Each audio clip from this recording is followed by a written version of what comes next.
doing another shiny hunt.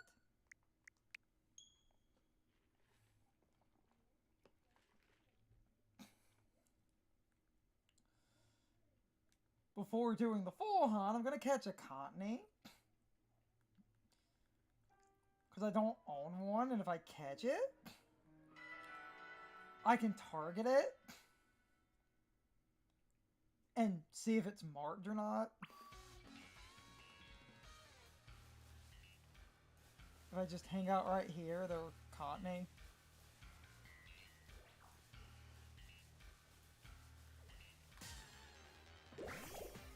So, we'll catch this thing. If I'm catching the Cottonee,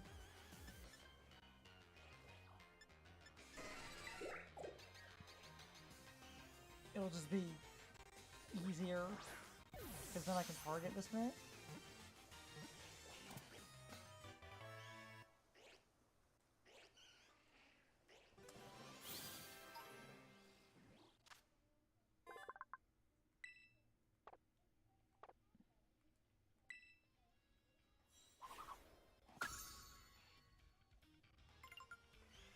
Yeah.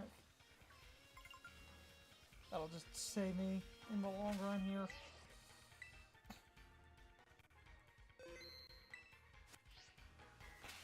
We'll move around if needed.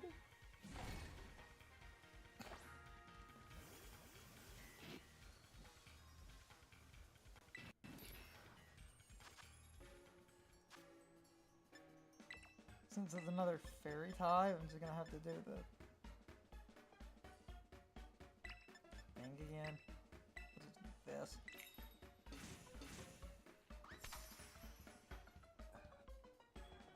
Now,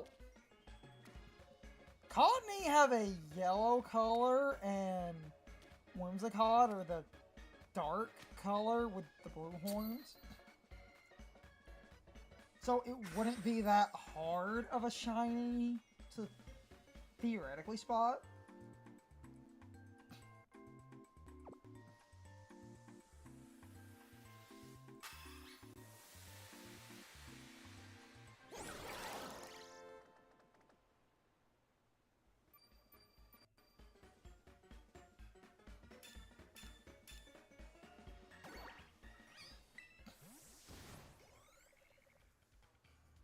So it's just a matter of, yeah, seeing what okay.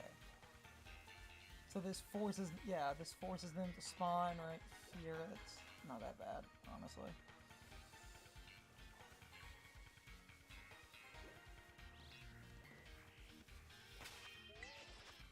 Honestly, not that bad.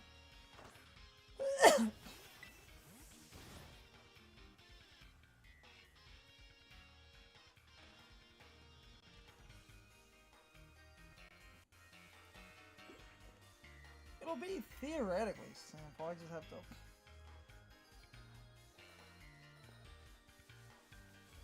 kind of look around. Yeah, okay, hold on. I'm seeing a lot of spawns. I'm just trying to find a spot that makes sense. Something like this would probably make sense. Speed up my crap.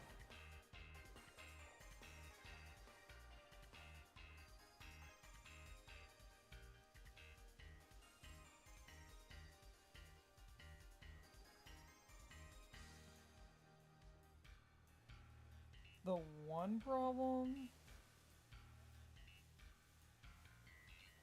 as I get super close, Cottonee are kind of hard to see because they're more.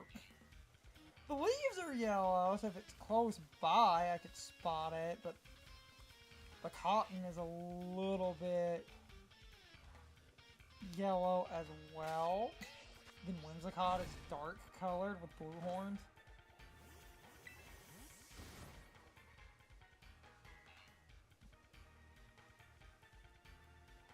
Because Crab also spawns up on that little ridge there.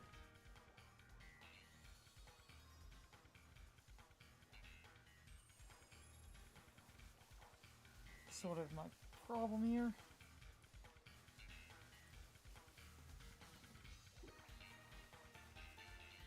This is a great spot to hunt these, though.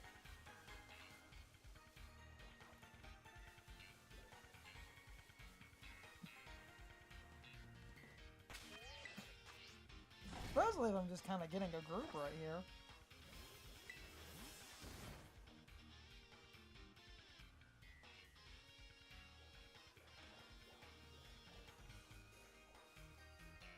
It wouldn't be that hard, like I was saying, to...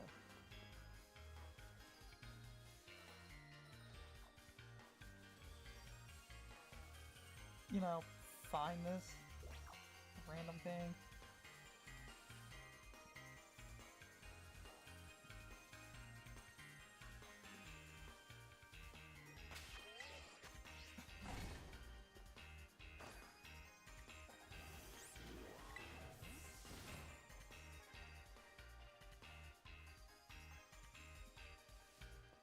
I think this is a pretty good spot. If needed, I might look up if there's a slightly better spot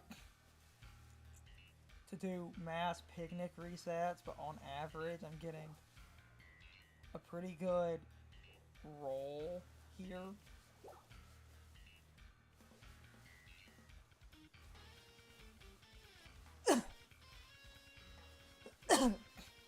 Do the picnic, circle around. See what appears.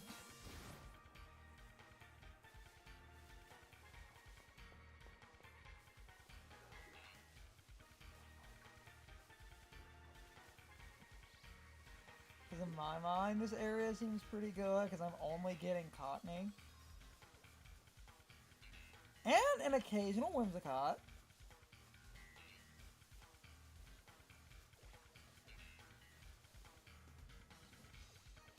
Which works for me. They're the same Pokemon. If I get a Whimsicott, that saves me an evolution. If I get a Cottonee, I'm, you know, cool with that.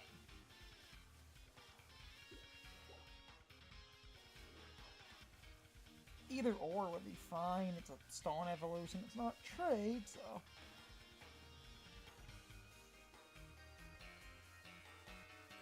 might not have the stone, which would be kind of funny.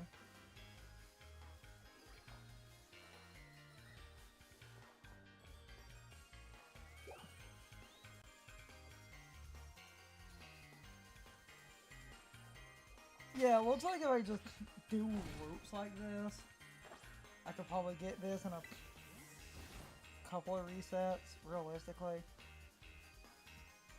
This is safe.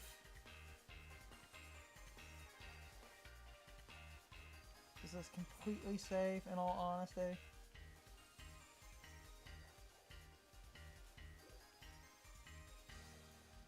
And the colors are different enough. Especially Whimsicott. Cottonee I might not immediately notice.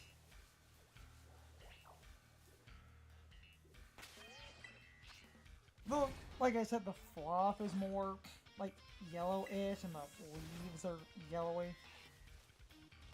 Then Whimsicott has the dark body and the blue horns.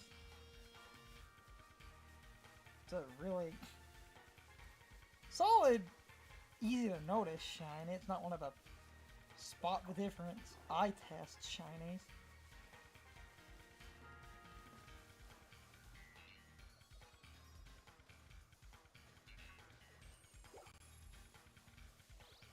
Yeah, I'm just gonna do it this way.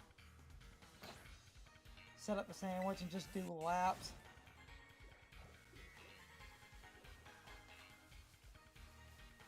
It's safe, it's reliable.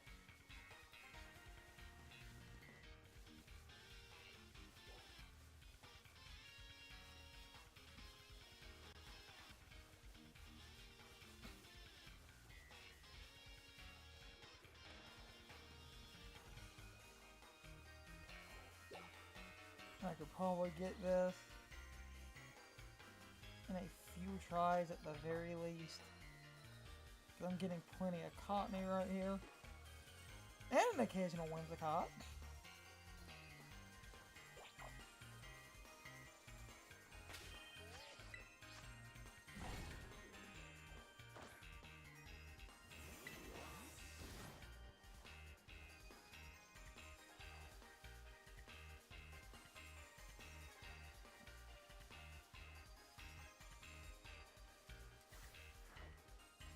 do have a Whimsicott, right? Yep, okay, cool. Works for me.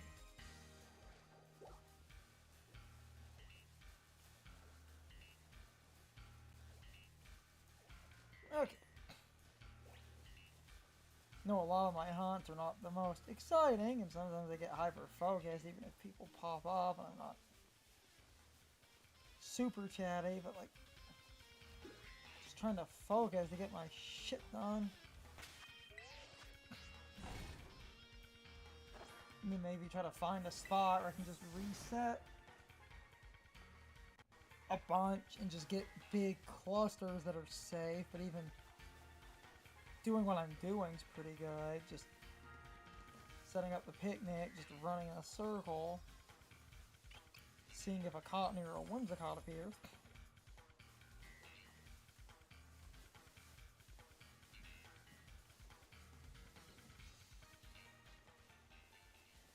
Oh yeah, hold on, I forgot about. It's actually, if you touch the terrarium, that actually resets everything too, so I can actually, I don't even need the picnic, I can literally run into the terrarium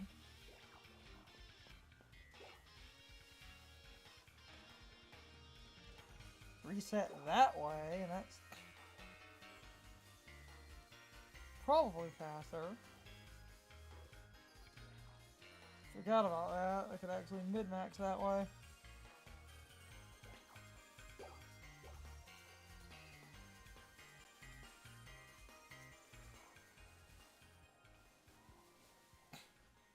That would keep me active instead of opening the picnic.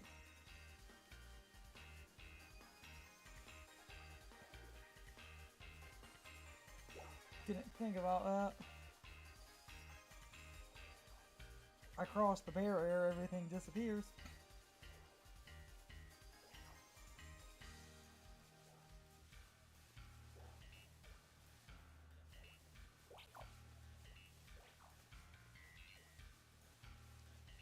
I could mid-max around that. Especially like right here, just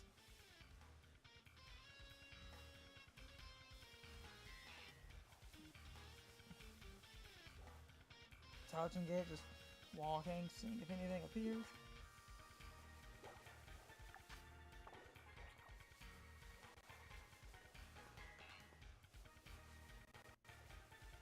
Because logistically, it seems like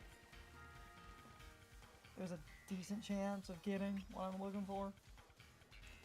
Okay.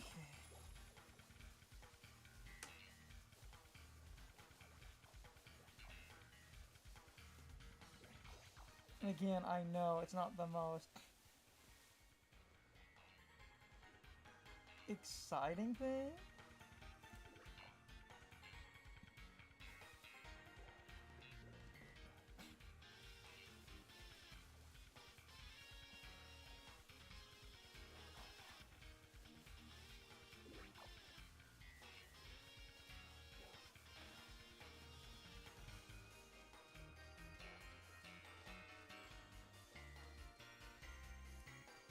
That's sort of the thing with a lot of these hunts, though. If people are popping in and out, I'll reply. And I just kind of focus on the hunt. I like talking to people, but if I get people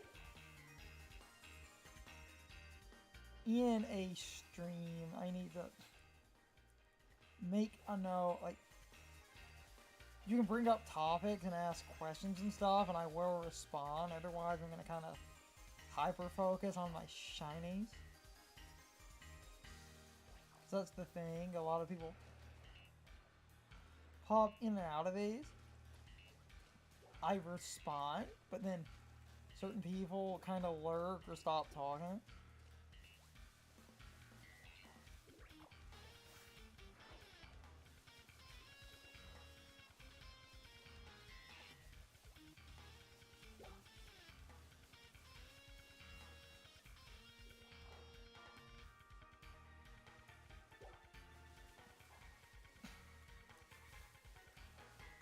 if they lurk or stop talking, sometimes I'm not as responsive, but it's not like I'm trying to ignore people. I just get focused, and if someone isn't typing in the chat, I'm not going to immediately try to start a conversation when I'm locked in, so I can focus on my shinies and stuff.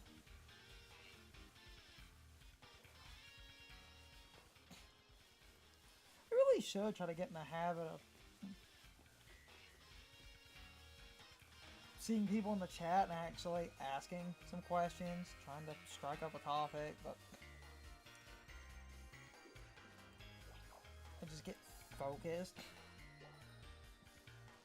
You know?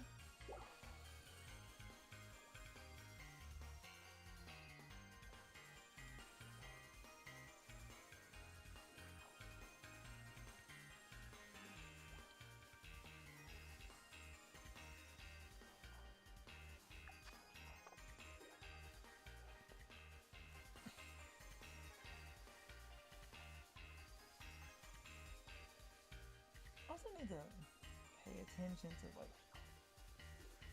some of the upper ledges.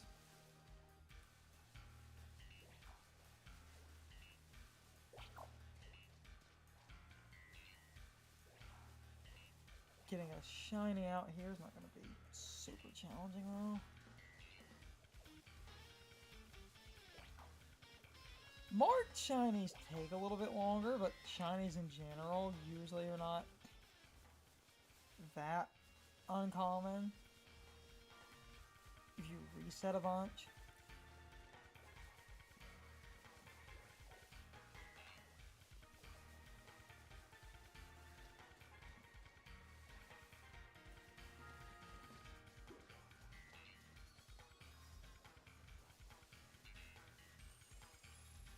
Always nice when people pop in.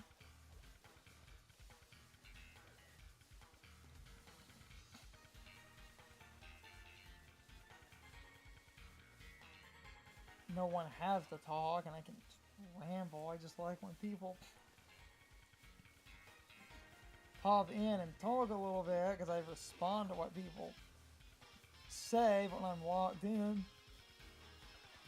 Don't always immediately try to strike topics up.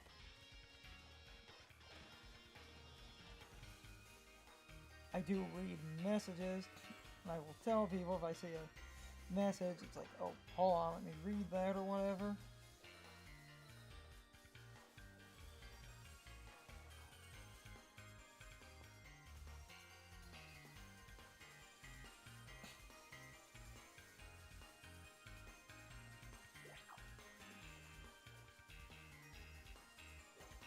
Doesn't seem like the worst.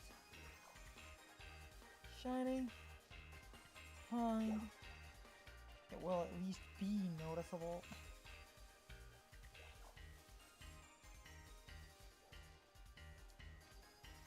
The spot seems fine, but then the sandwich runs out if I don't find a marked shiny. I might look up some spots, see if people have a slightly better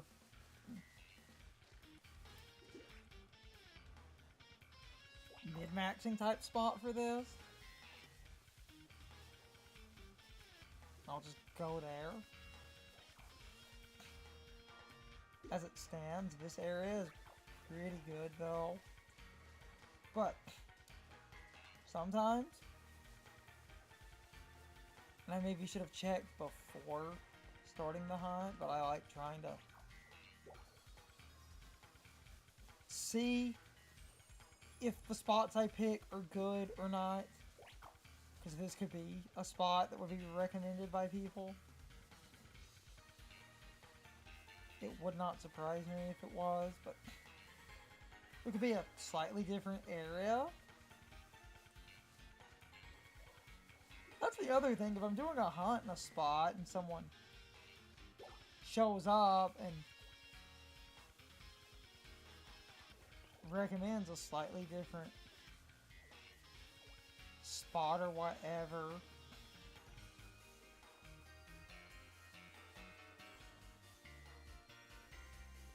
Not against changing locations, which is why I often check shiny hunts and shiny hunt videos to go where people were doing their own hunts, sometimes changing up locations.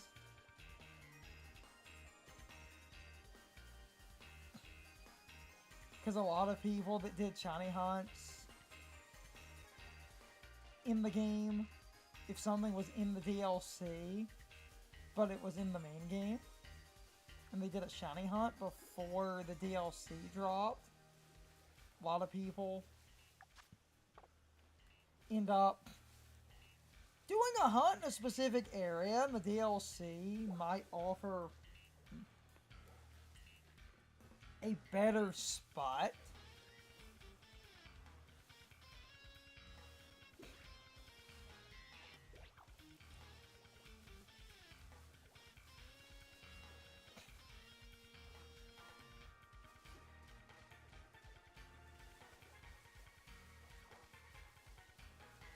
It depends. It really does.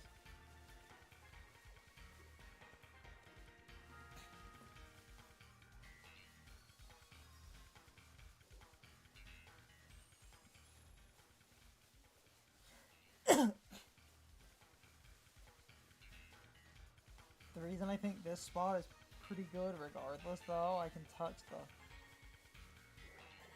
one area and everything resets. I can get a lot of spawns out here, as long as I'm paying somewhat decent attention.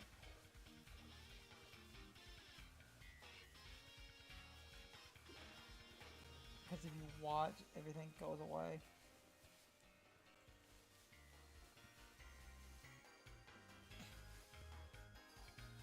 I don't even have to picnic to reset, I can just enter the one zone. This might be a spot where I reset things by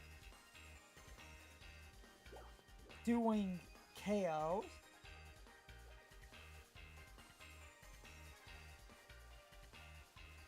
But the in and out of the center works really well. Because when I pass the threshold like that,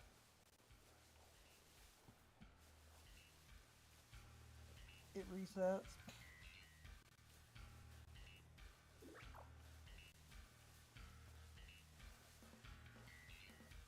But again, I know some of these hunts are not the most exciting thing, but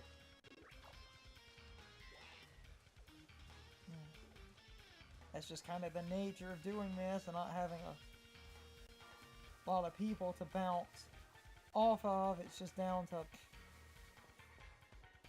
me talking, person maybe popping up or saying something if he's hanging around and watching.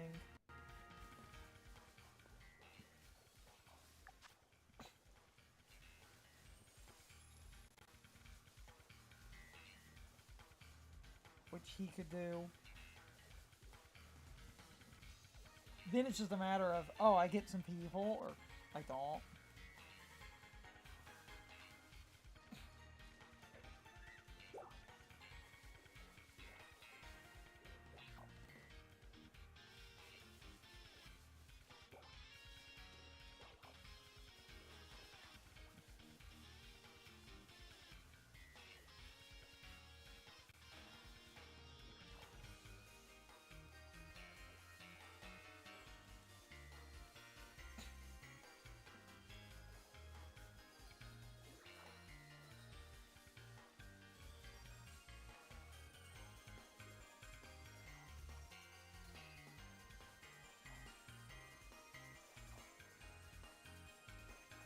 The spawn rate out here is really good. If I position in a like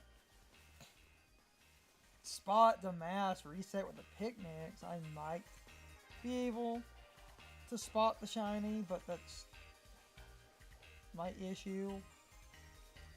Because it's noticeable, but, you know. From a distance, it would be kind of subtle, but when I get up close, it is definitely noticeable because the Cottonee have the slightly different cotton color, and the leaves are different, being more yellow, and then Whimsicott is a dark body with like the blue horns and the like slightly different cotton color. But the horns and the body are so noticeable on a Whimsicott that would stand out if I saw it. And the Cottonee would stand out.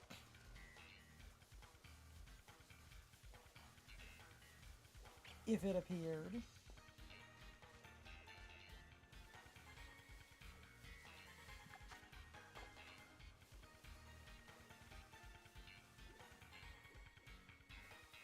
These are noticeable shinies, it's just a matter of trying to find a spot that would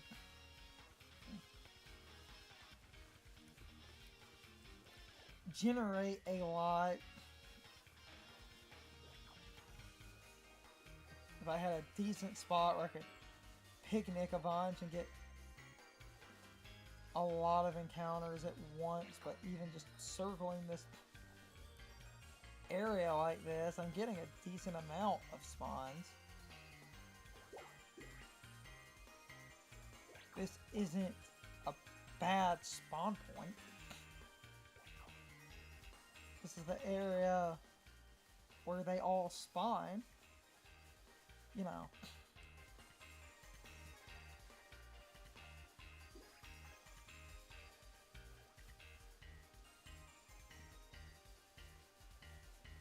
It just feels like this would only take a sandwich or two. Even just hanging out here. As long as I pay close attention. Because the color contrast is really nice. It's not one of those spot the difference Pokemon. I made that joke a few minutes ago.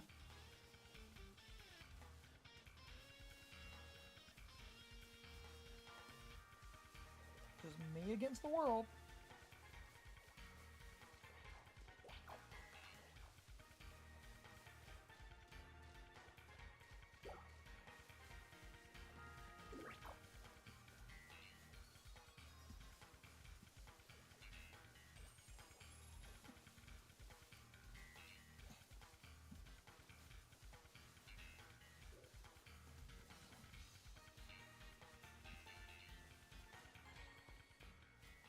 This is fine though.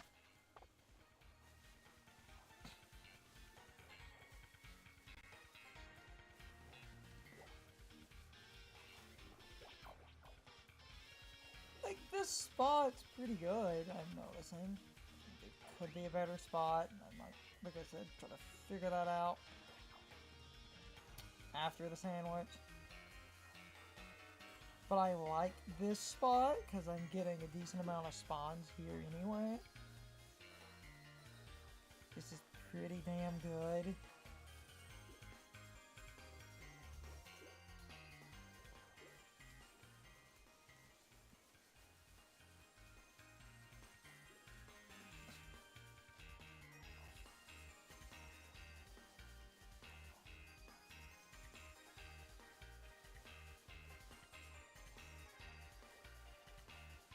Because I want my shiny hunts to not be that long, so I can get everything in order, so I can go back to champions.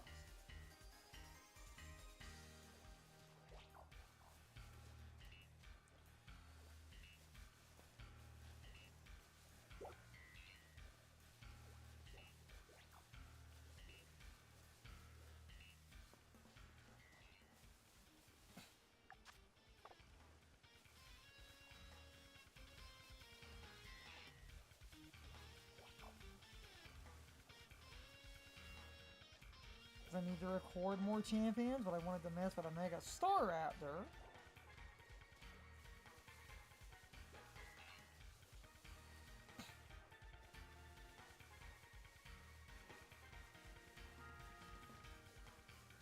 And I had a Whimsicott in the game, but this is an extra one, so I don't have to change up the Whimsicott I had, because that's the one champion's problem. But I think the box space and stuff is good, and I feel like you don't need a lot of duplicate Pokemon. And I feel like people that act like you need a lot of duplicates are being a bit ridiculous.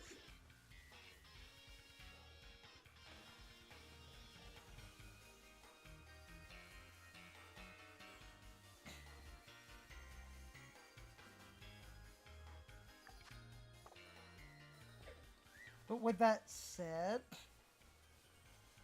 I do wish you could take a Pokemon and EV train it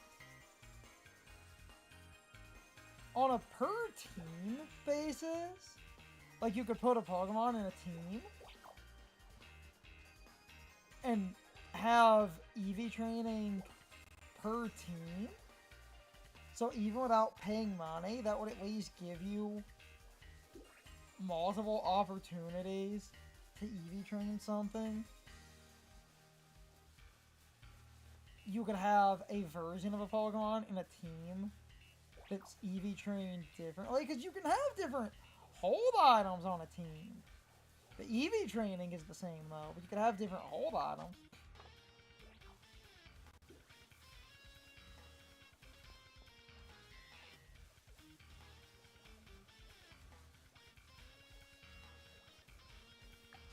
That's what I was thinking.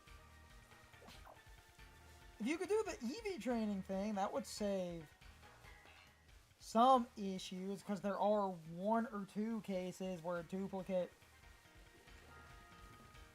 Pokemon. Yeah, it's ending. Okay.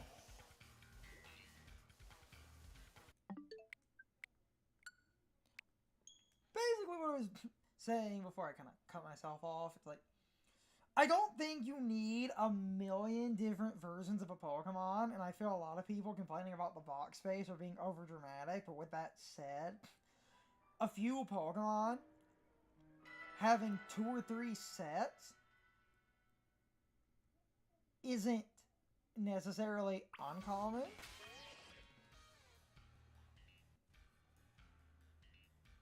I might take a moment, see if there's a better location for this. But I can kind of ramble in the meantime there. The whole issue there is if you could EV train based on the teams, then you could take one Pokemon and have a few copies. Because I feel like 90% of Pokemon don't need a million different copies. There's just a few fringe cases.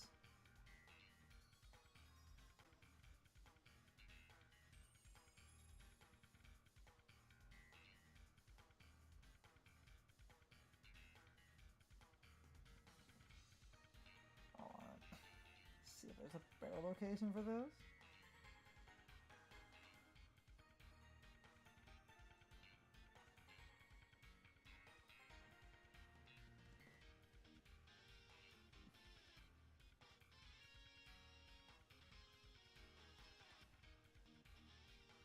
Looking up Whimsicott.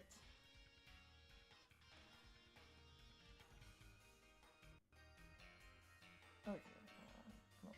Check one video while I'm live.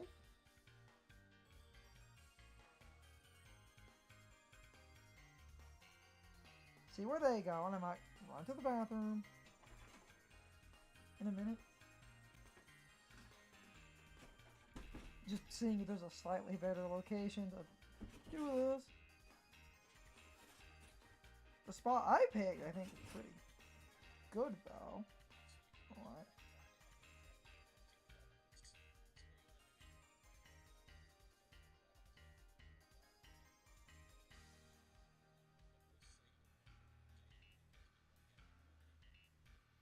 Okay.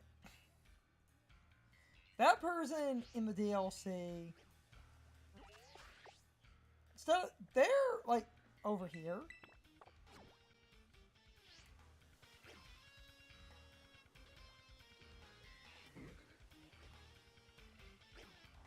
Like, which is funny because they're basically just sandwich resetting right here. In this one video I just found, instead of resetting where I was, they're resetting right here. Which makes sense.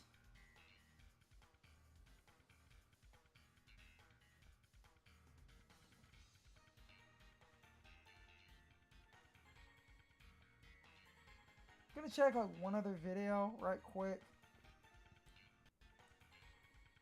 Because realistically, it's all clustered around where I was anyway.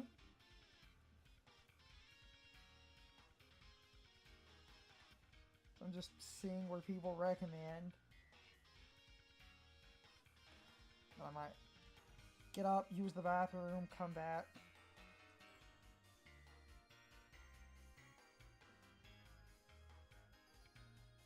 Okay.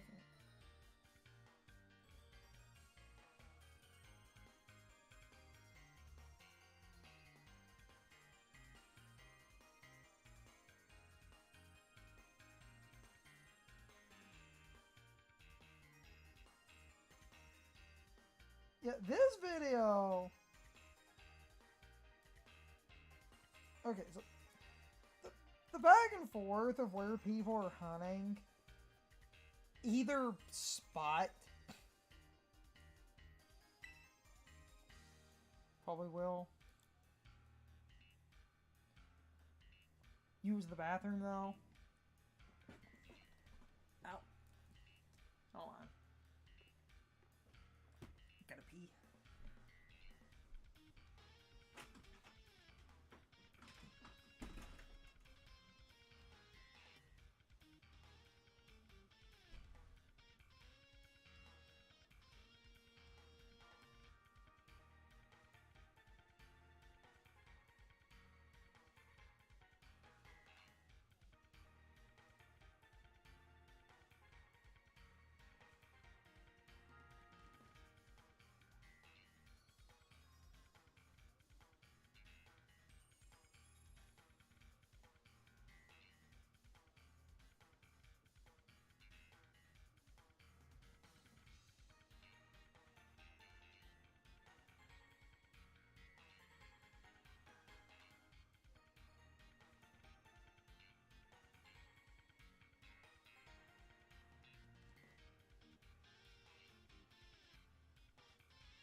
we're still taking.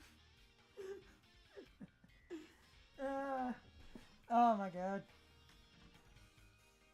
Still showing bit rate, but because of what Curzon said before I attempt again. Because I had to use the bathroom. Curzon said the thing. I'm gonna check on my phone. This is important. This is very important.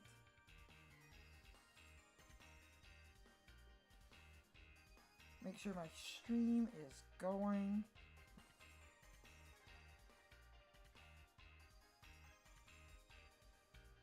Yes, it is. Okay. Cool. So, everyone doing Heinz, it doesn't really matter. Some people use this slightly wider field area. Other people hunt next to the area I started in the first place.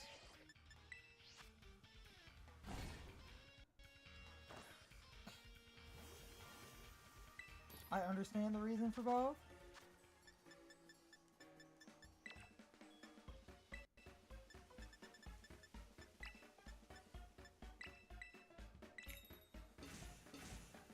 Either or makes sense.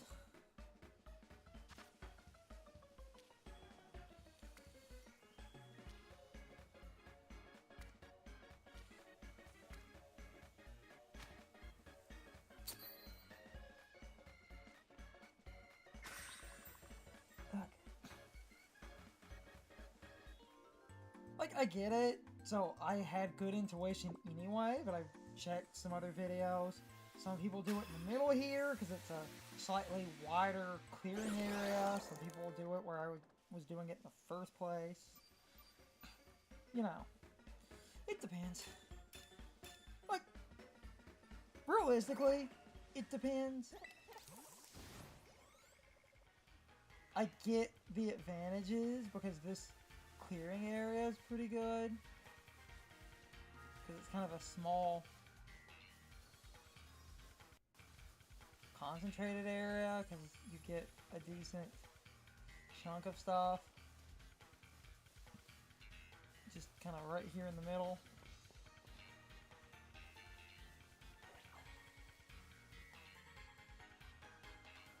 Which is just on the opposite side of where I was doing this anyway. I mean, both would be valid. I get it. Because this area is pretty wide. Doing it near the building also makes sense, but doing it... Hunting right here is valid. I get it. Because you get a decent, like, fuel to spawn.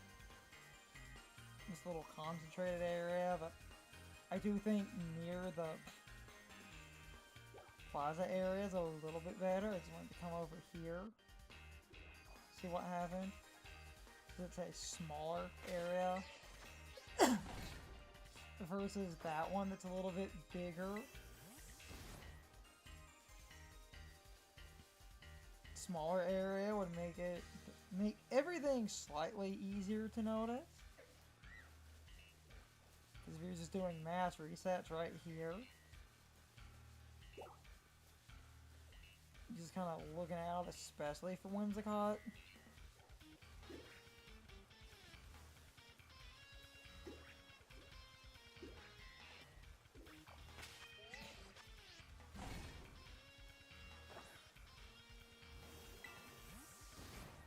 And it wouldn't be the hardest thing to find realistically here.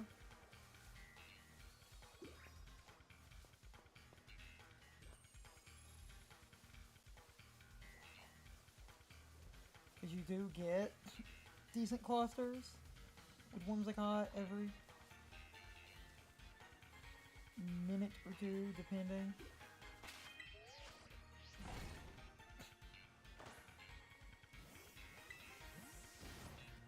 pretty simple reroll.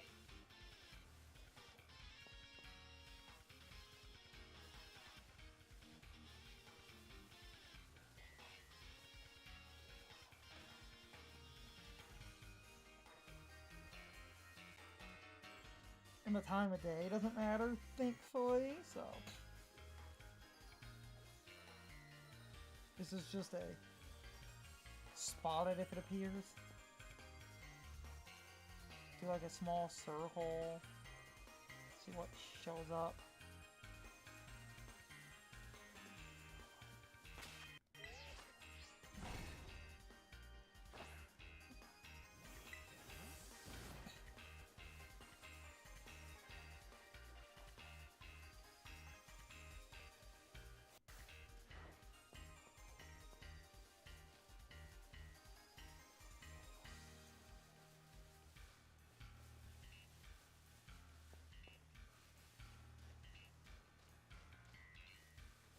So you can get some decent clusters.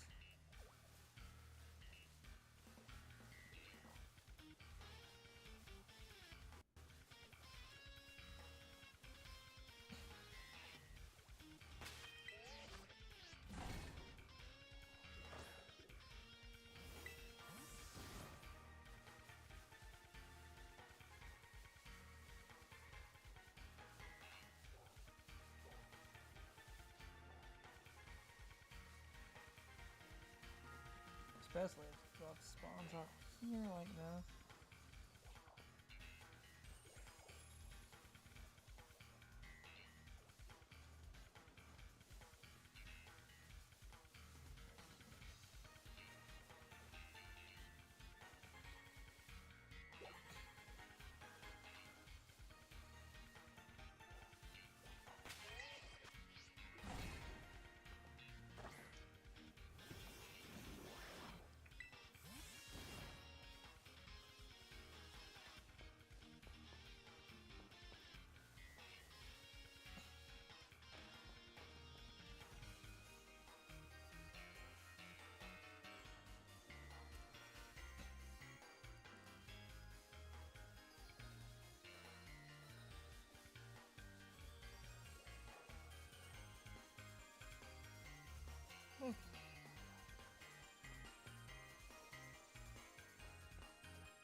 Probably the one area might be slightly better. And just if I get lucky, because I moved over here because the RNG decided to play nice.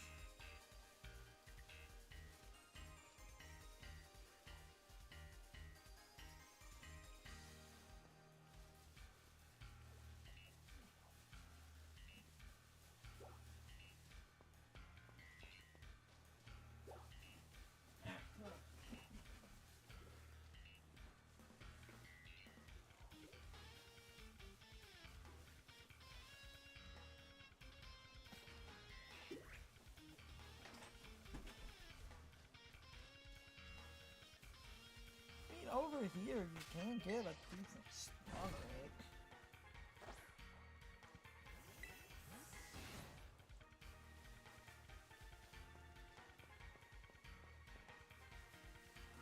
I just wish I had a... You know, I could try some different sides of the map. I just wish I had a good...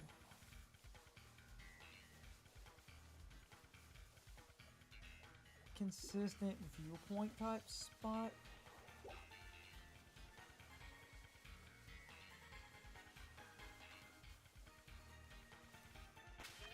To do picnics on and off so that you reset because you're setting up the picnics so quickly.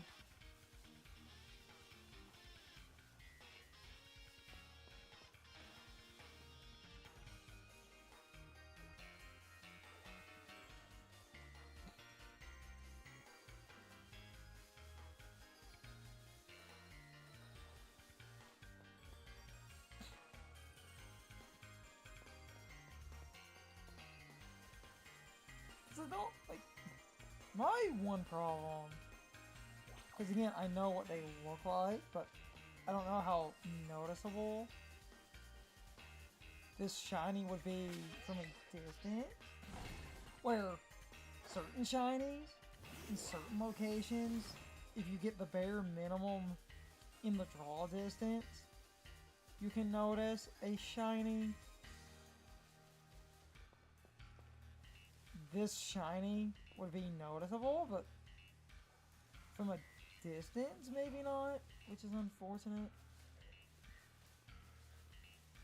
Whimsicott itself, from a distance,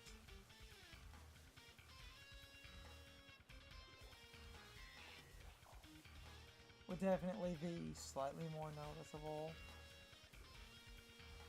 It's like, you can see down there, it's like really hard. Because the color isn't super, like, stand out as. Up close, yeah, but like that looks green. And it is. Like, if the color was more dramatically different,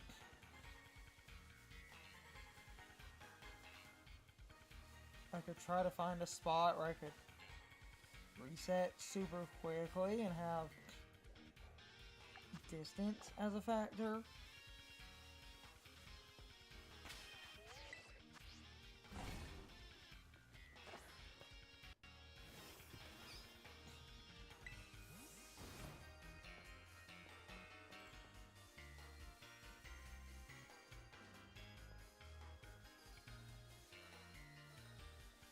Up close, it's a definitely noticeable shiny.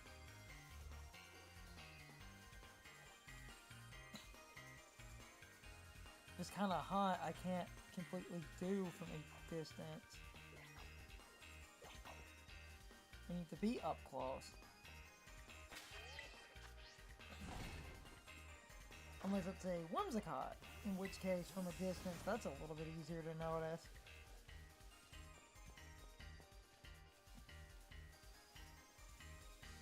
Cottonee, not so much.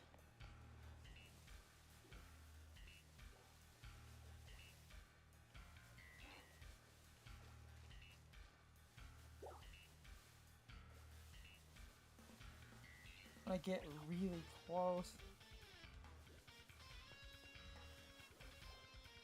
it's easy to get a spot.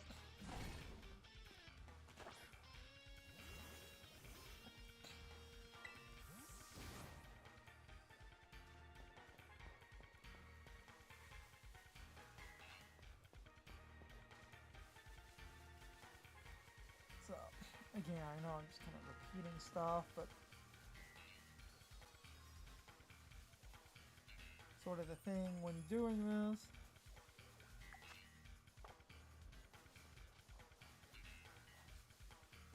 Just trying to pay close attention because the shinies are noticeable, but from a distance, not so much.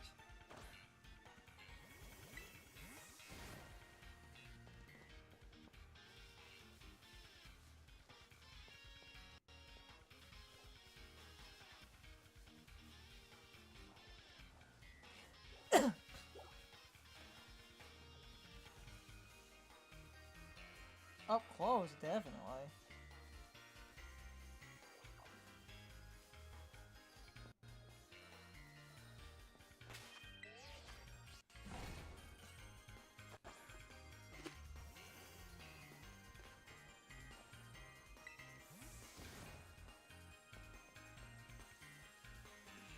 Okay.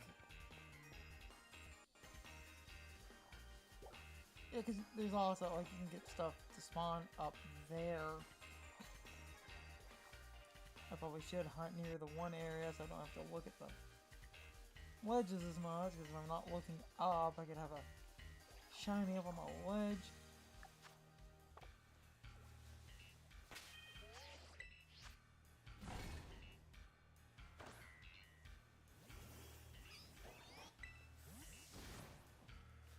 So I might just run back over here.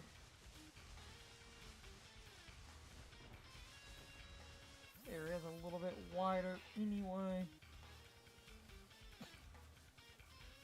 starting to seem like, by the law of the spawns, this area would be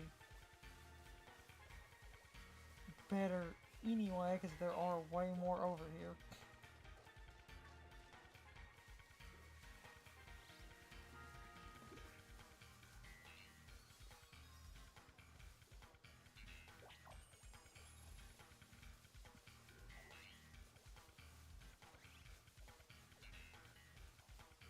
And then you can just do that and reset.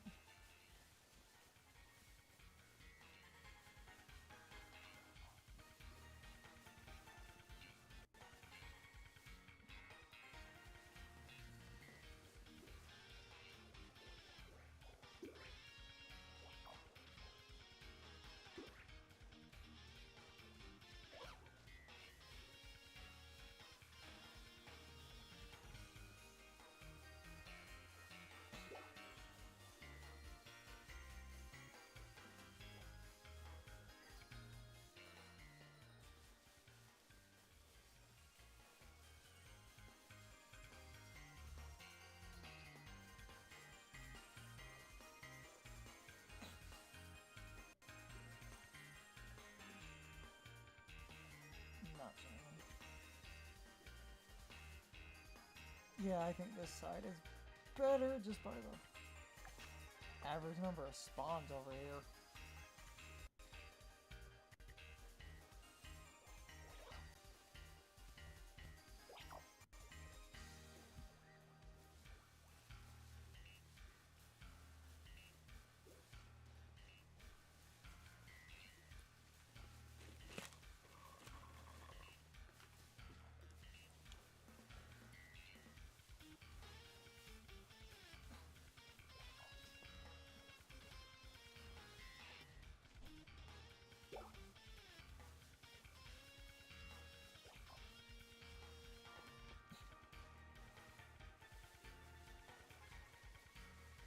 It just feels like one of those areas that would only take a few sandwiches.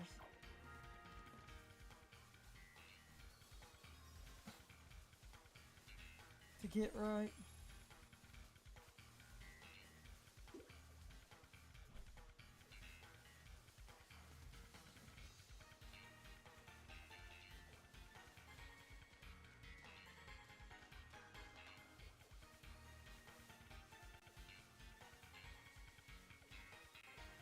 Even accounting for wanting a mark.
Trying to pay close attention to the ones that spawn like this.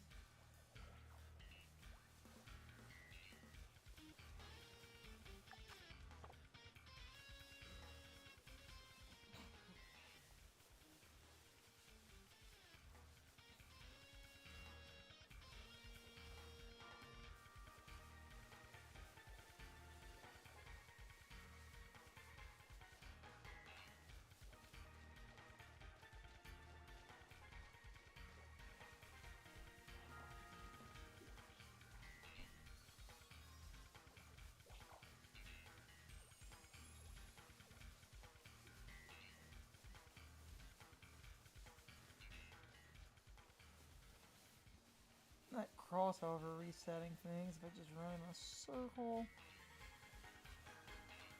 I reset things and in a consistent way where I don't have to picnic reset. That's why this spot's pretty good.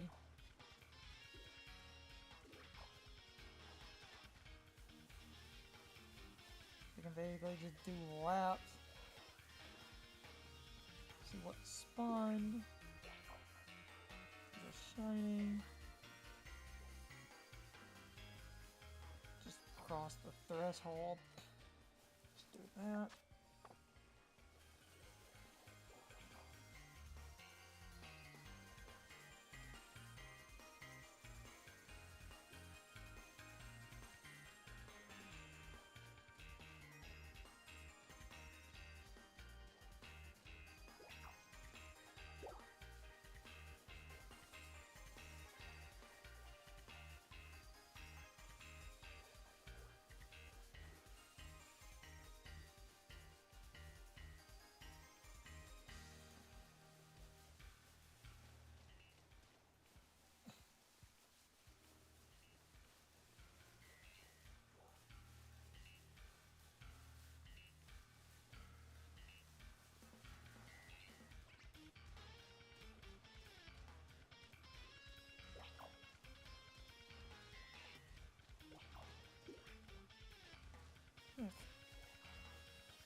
Well, potentially tiny worm.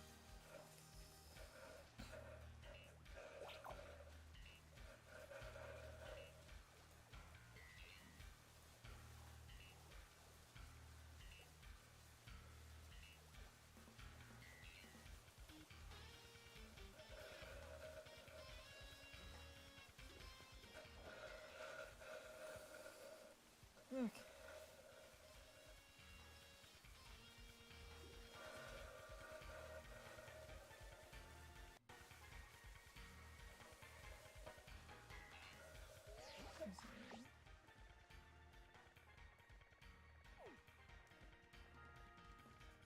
Yeah. No outbreaks for these that I missed.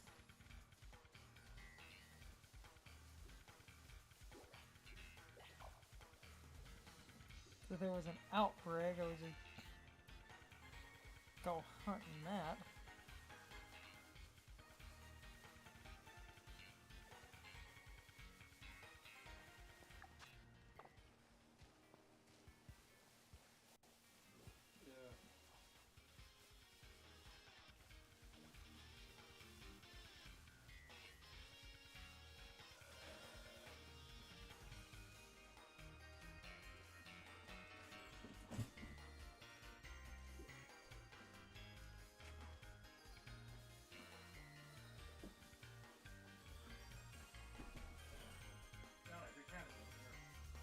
What? Now every cat is in here. How about you said? Okay.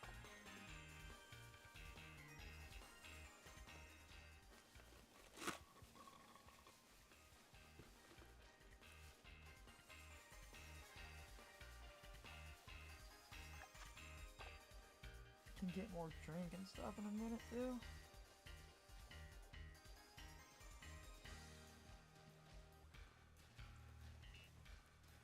Could do this a little bit.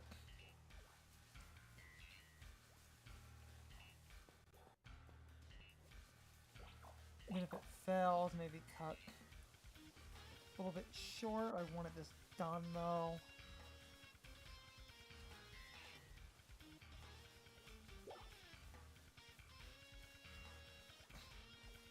Oh, package on the way.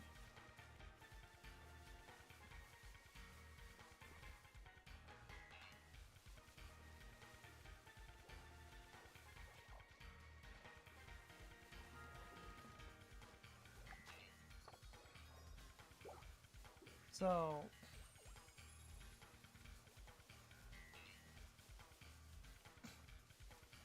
sleeping to get up. Cause well, the thing about that package, I'm just rambling. This kind of information doesn't matter. It's close. Like, relatively speaking, close. And packages and stuff would move normally.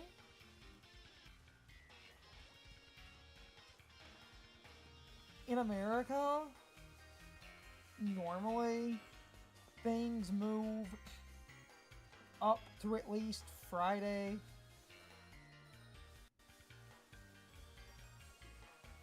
Saturday, it kind of depends if it's normal mail or not, and then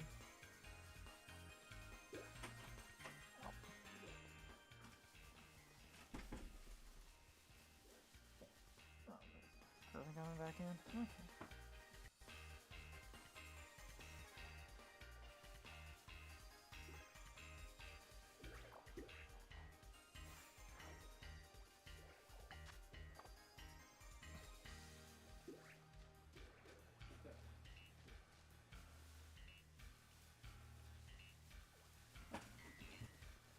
Okay. Focusing again, but yes, the focusing. Nice placing. They're not inherently subtle shinies, but Cottonee would require me to get kind of close to go, wait a fucking minute. Whimsicott's easier to notice. Cottonee are different enough because the leaves aren't green.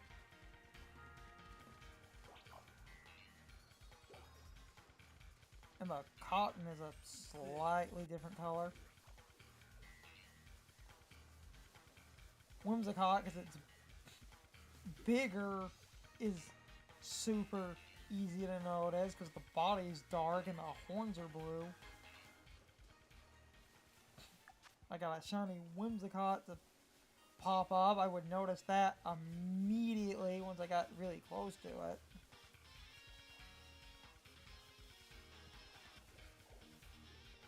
Cottonee, you have to get decently close, but it would be a decent standout.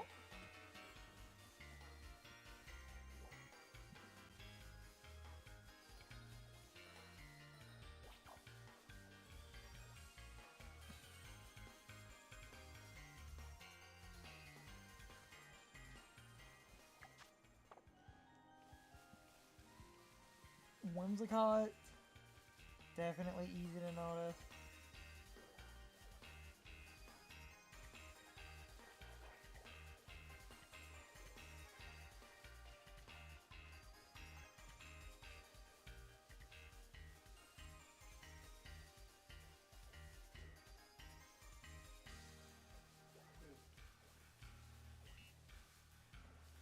Even if you have to get kinda close, I like shiny mons that are easier to spot.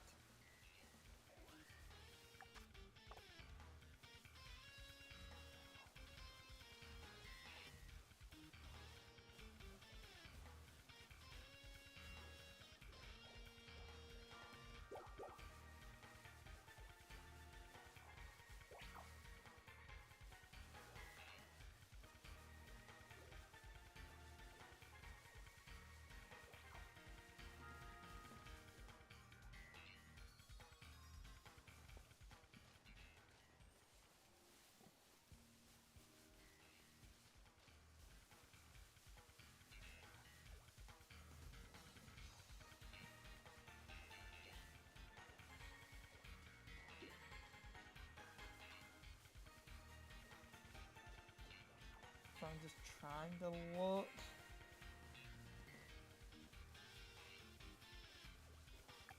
Again, Whimsicott, pretty good.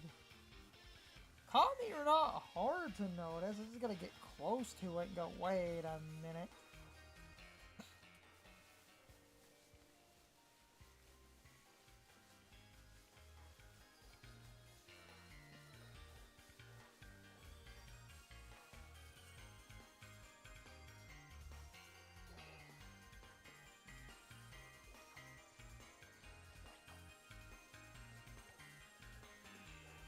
I mean, again, at least the Cottonee are easy to see, but I do kind of wish this was only Whimsicott.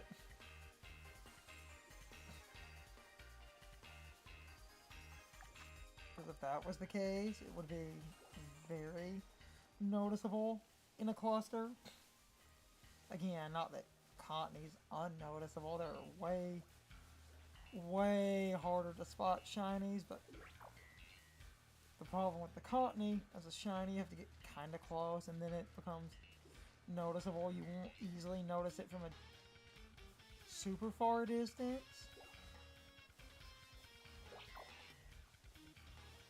Whimsicott is easy to notice from a distance. Sandwich is about to run out. Alright.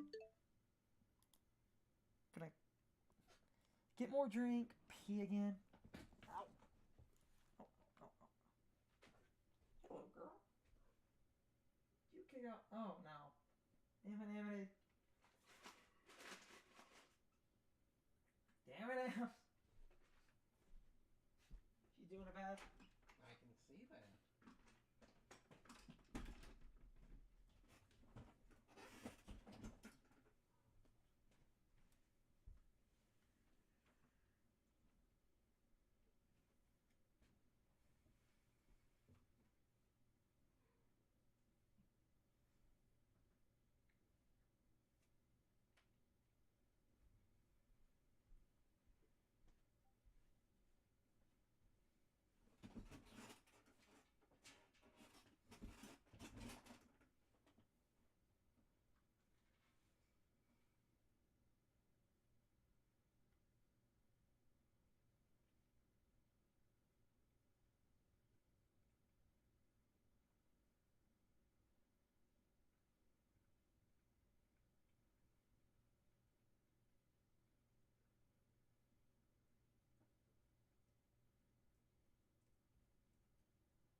Ow.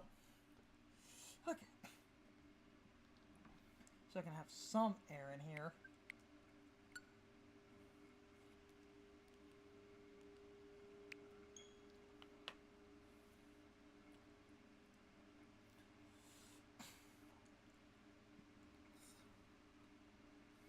Mamma mia.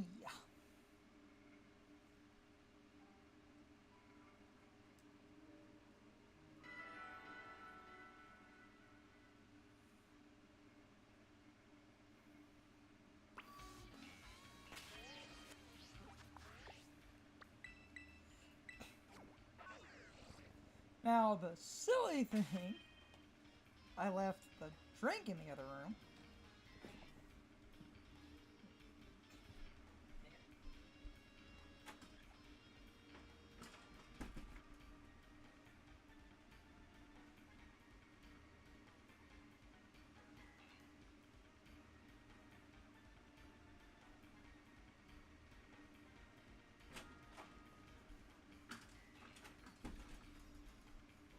Okay.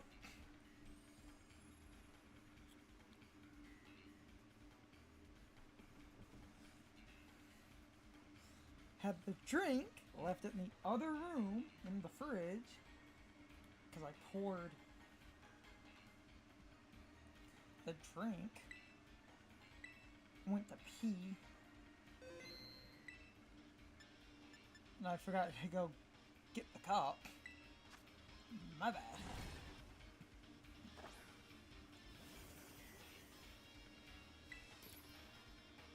Not that it fully matters.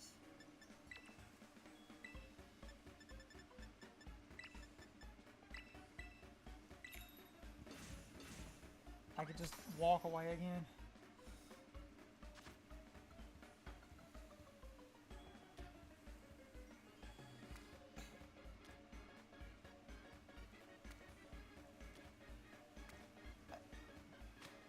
I just kind of hate leaving stream.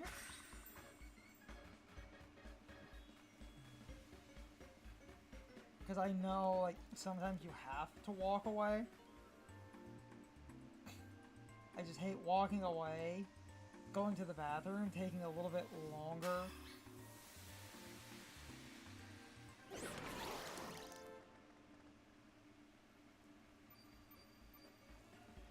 Than expected.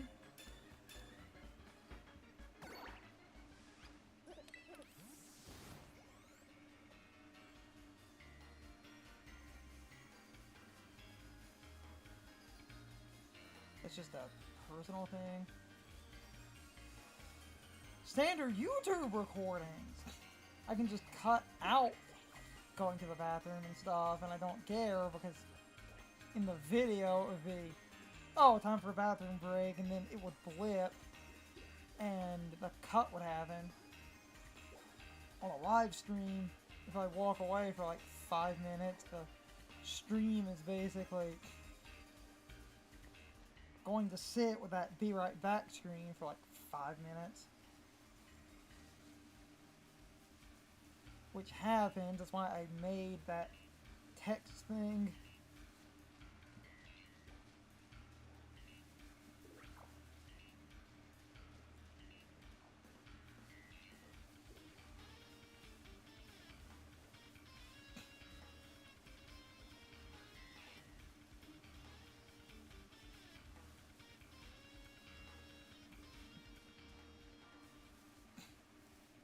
Because the text on the screen, instead of a full screen for that basically,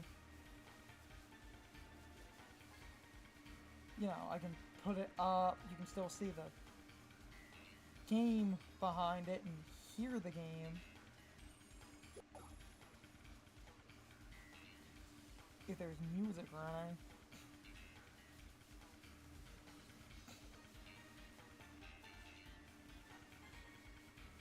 And I like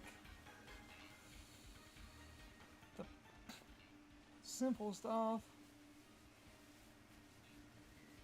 because I decided with the streaming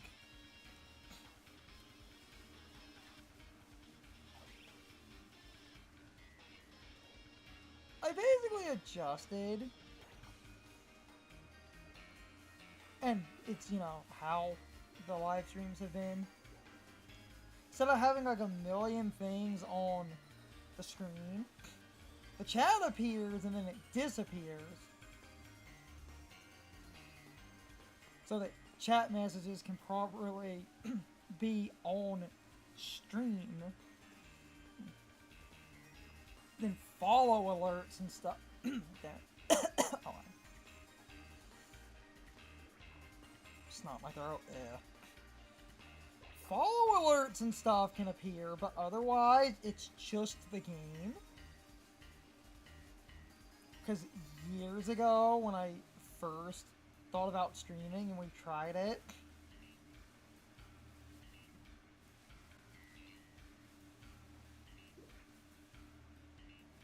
I had some crap on the screen that I left up permanently because I was following some common like recommendations and stuff.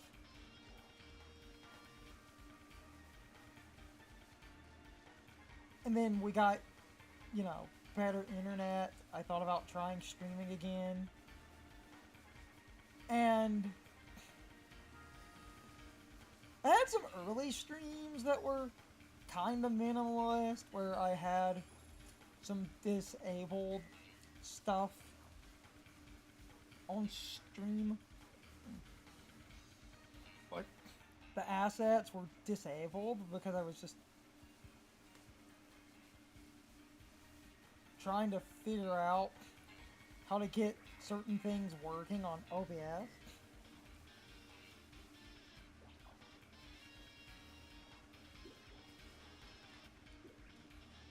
Getting a proper overlay that functioned decently well. So what ended up happening, I did some early streams and I was testing some overlay stuff and I had some stuff disabled and I didn't think about, oh wait, I had disabled some stuff. So I had some early streams where it was just the game, and I was like, there was a stream! I archived it. I didn't post it to YouTube or anything, because nothing happened. Sean showed up. And because I had some assets disabled, chat messages were not properly captured. And then I found the, like, I made a joke about trying to find a setting to not have chat messages just constantly taking up screen real estate. And I was like, there should be a setting I could tweak. And I said, I will go mess with that. So now, after messing with that, I think my setup is good. Pop-ups and stuff cover the screen for a second, basically. Obviously, some of those assets last a couple of seconds, but it's consistent. Chat messages and stuff appear on screen. They show up a minute and they go away. Other assets appear for just a few seconds. That keeps the stream minimalist, because when I first did some streaming stuff and took some advice, I had a bunch of crap all over the screen. And I thought about it, I was like, okay, that's actually kind of obnoxious. But I want chat messages and stuff to be recorded on stream. But I don't want chat messages just taking up a massive amount of real estate. So the best compromise, I just put the chat messages in a corner. They show up for just a little bit and then they fade away. It does cover some assets, but that's the compromise I'm doing. And it's still, like, you can see behind stuff. And in some games, the chat would show up and cover parts of the HUD, depending. I could... Oh, kitty. And I could create like a million asset things, or at least if I really start needing to with certain games, pick a corner of the screen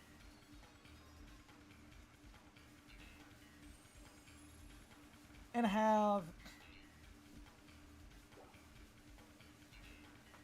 a few stream layouts and just try to remember that the chat box is in like different corners. And if I do it that way, depending on the game, I could remember, okay, we're going to put the chat on the left, but right now, the one setup I have, I think, is fine enough. Yeah, sometimes some elements get covered up, but I don't think it's that intrusive since stuff disappears.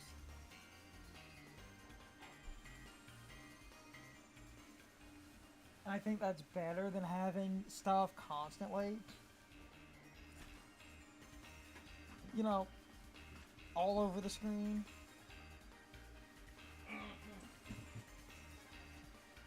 That's my personal opinion. I get why people do constant elements on screen during streams, but I went minimalist so that you could see more of the game.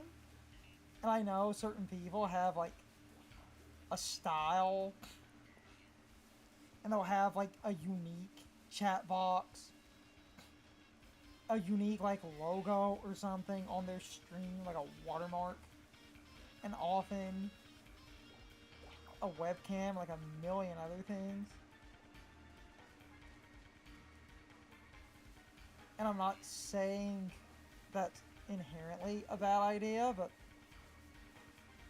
I think there is logical, like, reasoning to go minimalist so that I'm not cluttering my Twitch stream with a million pop-ups. Things will appear and then they'll go away. And I think that's a good compromise. And I'm not trying to insult certain people that have, like, elaborate displays, but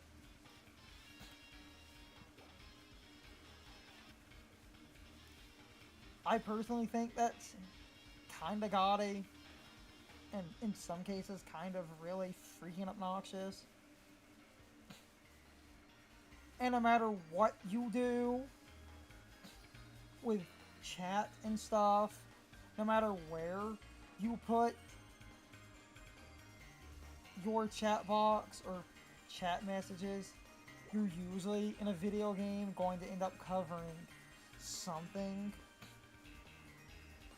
Like, right now they could appear in the corner and that's great, but like if I open this menu and it appears in the corner, like you can waste a second. I'm in the boxes, it appears in the corner, the chat will obscure information. And if it's in the bottom corner, it could still cover up crap. That's sort of my issue. No matter where you put a chat, unless you know a specific game, like, you kind of don't want the chat messages to be in the center of the screen. Small, like, subscriber and, like, follower type pop-ups in the middle of the screen, I don't think is that bad. just for a second. Because it's popping up in the middle when it's sort of a big event thing is eye-catching, and if it's short, I don't mind that. Because basically what I was saying, which is true, no matter where you put chat messages, you're going to usually cover something. In a lot of games, you're at least.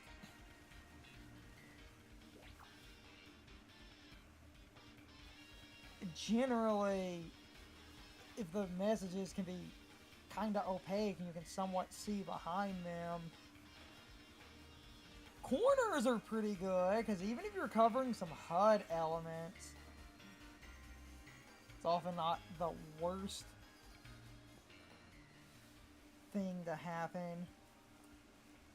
And even if you try to pick a logical spot, unless you're constantly moving your chat messages during a stream, you're going to cover up something.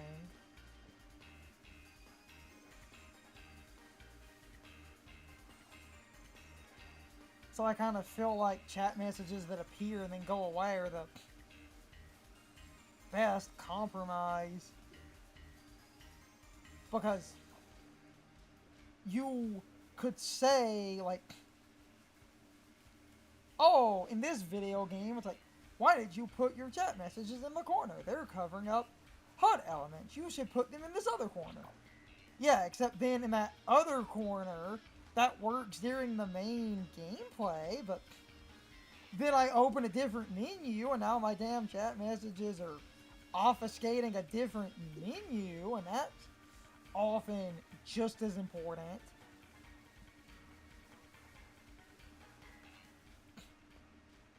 If people are trying to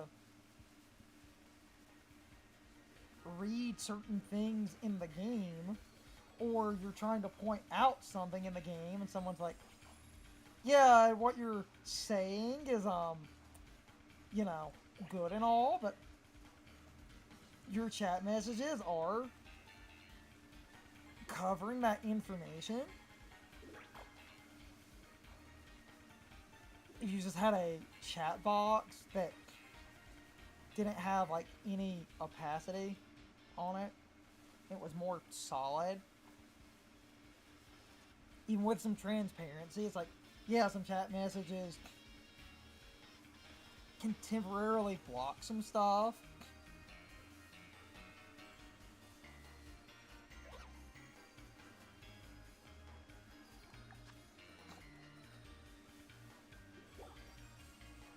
But that's the thing, it would be temporary.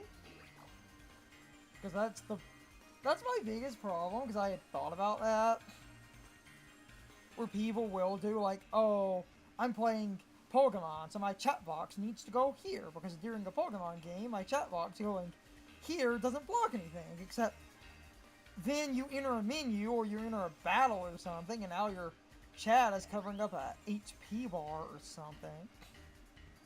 So I took the best kind of compromise I had. Chat messages appear. You can see behind them decently well. And covering up some HUD elements is just a kind of sacrifice. Because if you put chat in a very weird location, that can get incredibly distracting. The corners of the screen are generally the best.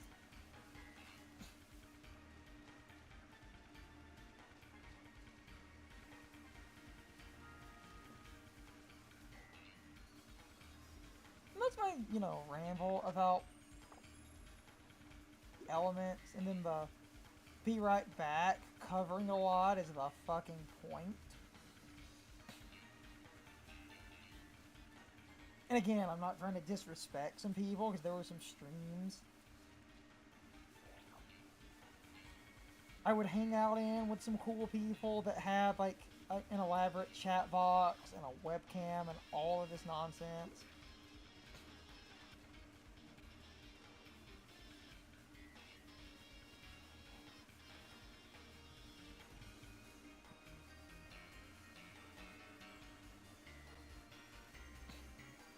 and I never wanted to set up like a webcam or anything.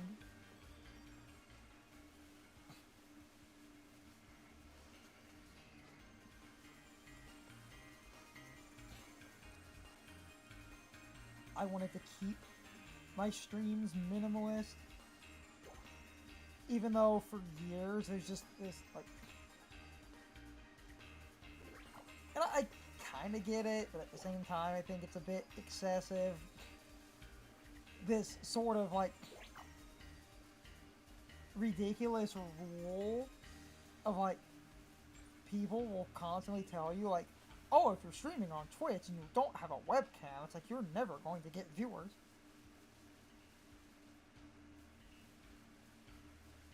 You don't need a fucking webcam.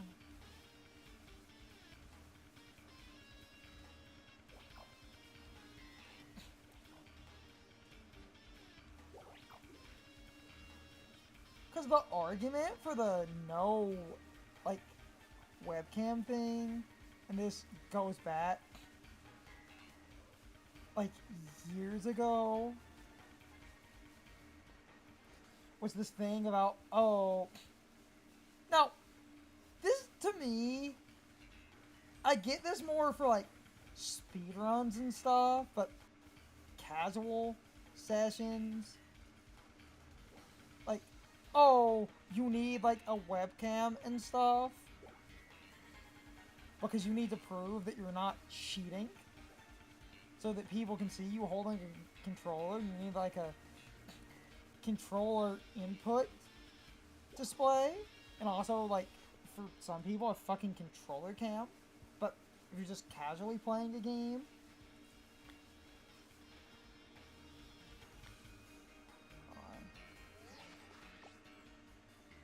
mass outbreaks.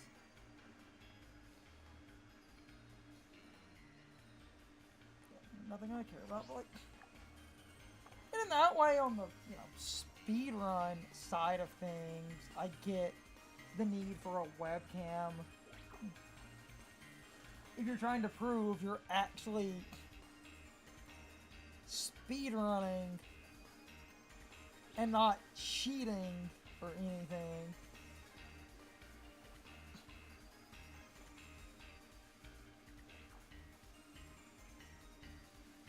But I feel like otherwise you don't fully need that nonsense. And I like minimalist so that we're not cluttering the screen, but then stuff will appear.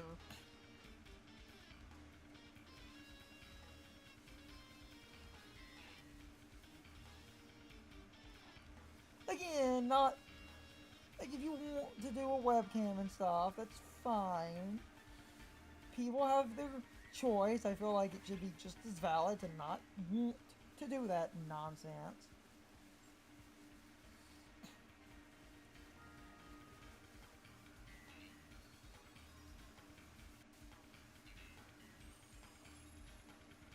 Oh, I mean, there are people that use them, and then there are people that don't use them.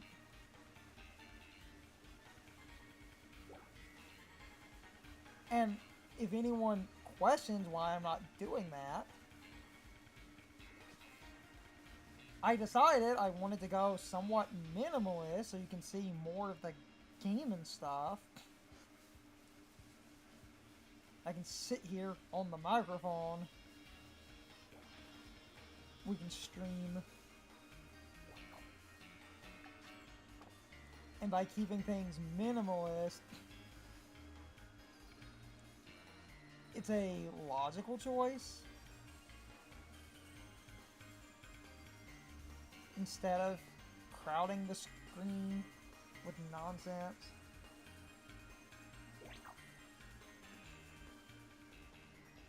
Minimalist, I think, works really well. Other reason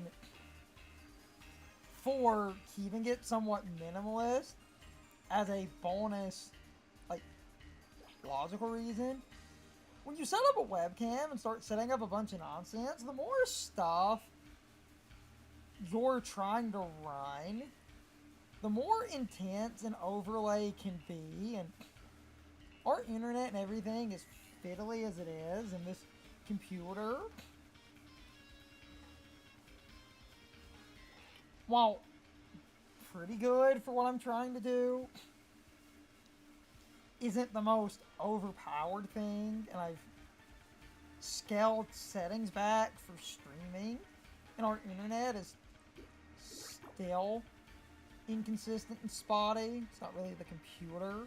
So I would rather not risk anything, you know? That's my logic. By scaling some settings back, which I did a while ago, I think the streams look fine. Anything that's less intense can offset our internet, because sometimes if it's fighting a little bit, when the settings are less intense and there's less going on and the computer isn't running as much, we end up in a scenario where recovery is a little bit easy. Since I've changed settings, I've had better odds of connection problems existing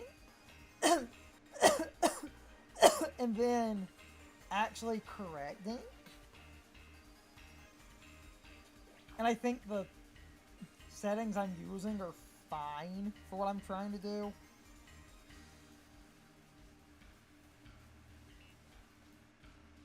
I think our streams look fine. I've had people hang out in the streams, even if people were here for just a minute or two. And I've had people lurk, I've had people comment even if they didn't follow or anything, and I've never had, you know, anyone roll in here and make a point about the stream looking like garbage or something. So, for what I'm trying to do, my settings are just good enough then.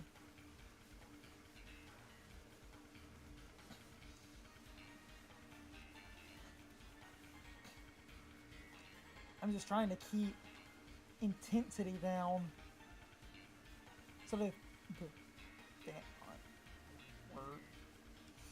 words got jumbled. I'm trying to keep intensity down because the less I have going on that can require more information, the less I have to worry about getting kind of foggy if the connection starts to become stupid, because if our internet is being spotty, which it sometimes is, sometimes it isn't, but if it's spotty, which again, sometimes it is, sometimes it isn't, the less nonsense I have going on, the less the computer has to work. Because the difference with streaming and doing a standard recording, where I can have the standard recordings with slightly more intense settings, that's all local. So, because that's all local, nothing going on requires the internet or, you know, a constant connection.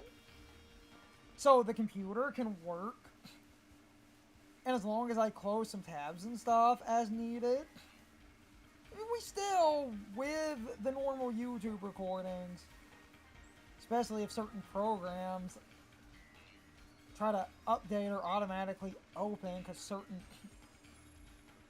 programs are kind of obnoxious about that.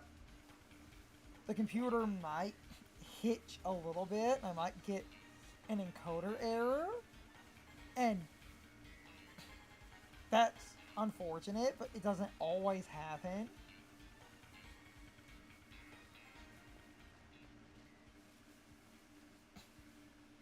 And if I get small encoder errors, it often doesn't matter. And the thing about encoder errors, sometimes all that does is cause, in the recording, some small frame drops.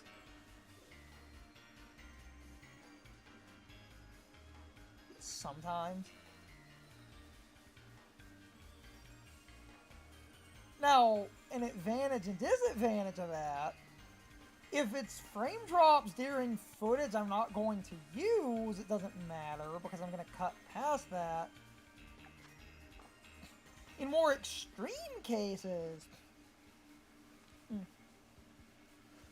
we could lose a bit of footage.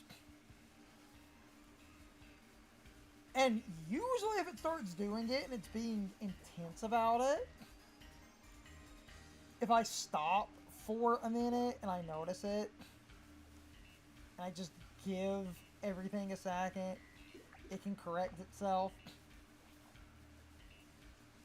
Really extreme cases, I don't mind the frame drops, but the settings I have are not even crazy high. It was just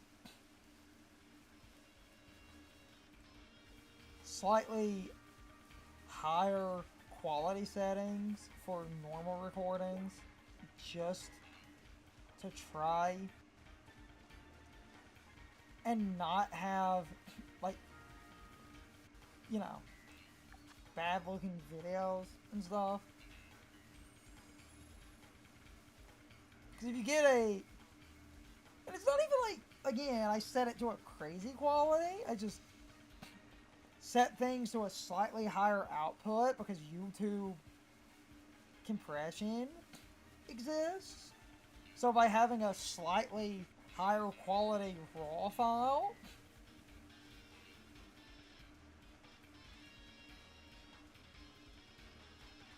by the time I'm doing editing and everything, especially because I work with Handbrake, I've talked about this nonsense before, where I make MP4s to edit with using Handbrake.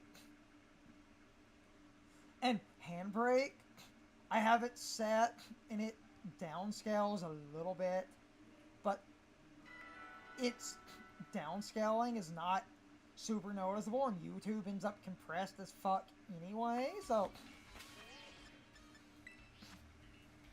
by recording with a high, like, ish quality, again, not like a crazy high quality, but a quality that's pretty decent to get kind of what I consider the really good kind of minimum of YouTube with what we were doing. When we do standard YouTube recordings, they're MKVs. And then I convert the MKVs using Handbrake, because Handbrake can make pretty small files. If you have a large MKV, Handbrake's conversions usually create a really good MP4.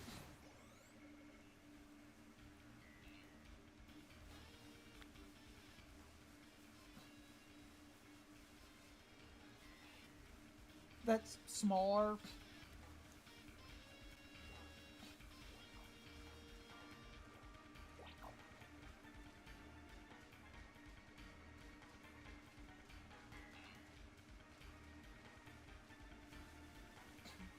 this is just, you know, me rambling. Oh, there's a shiny.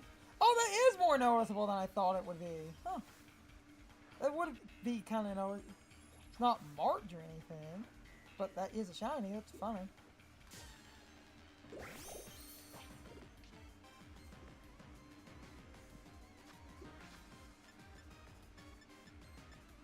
It's not marked or anything, and that is more noticeable than I thought it would be. Cool. I'll catch it. Just because.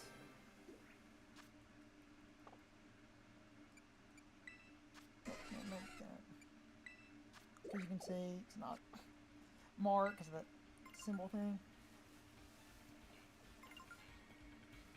I figured if I kept going back and forth. So, okay, that is a little bit more noticeable. Now, from a distance, that would still be kind of hard to spot, but that is a striking color change.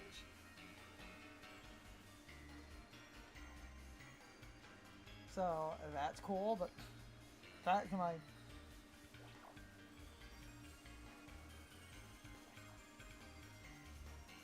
random, you know, ramble here.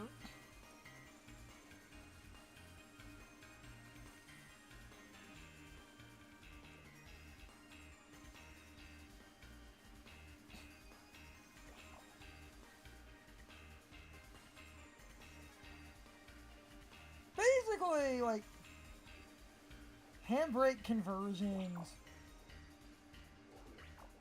I do, you know, damn it, wording is weird, again, hold on. What I was trying to say, I take the MKV, convert it into an MP4 with handbrake, and handbrake makes the file smaller.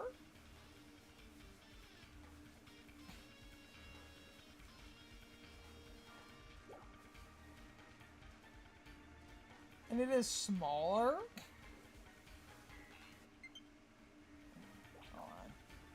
Grab the charge for this. Second here.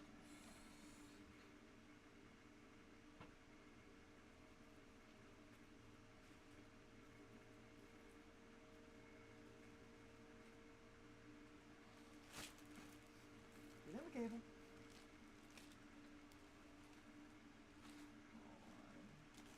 Cable. That.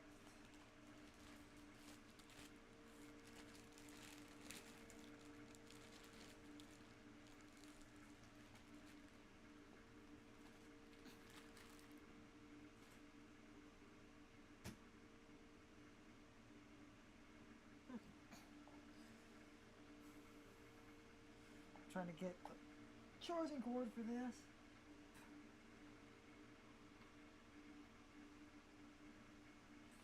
That's what I'm doing.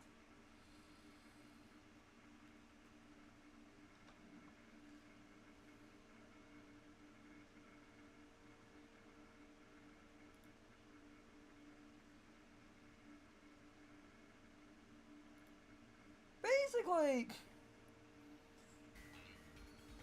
when I do the conversions with handbrake and everything, and it makes smaller files, and I edit, by the time everything is on YouTube, it was going to be just naturally with YouTube and everything, compression and stuff. So with the local recordings, I have settings that look really good, and then the handbrake conversion doesn't take much off of those, and then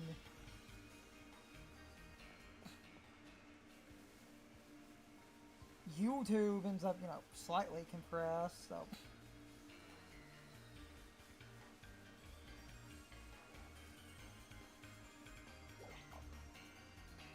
By the time everything is on YouTube,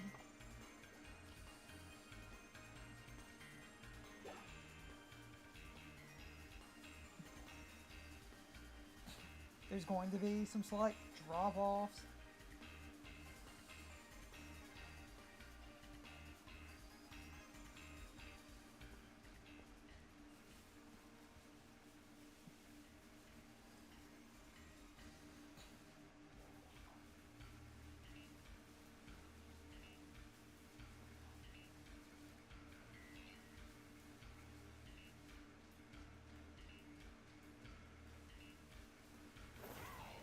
Technically, to speed this up, just going in the circle, I could do it this way.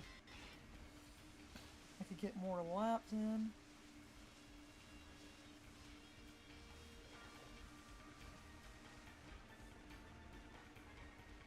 Because on average, I know what I'm looking for, and the contrast is very clear.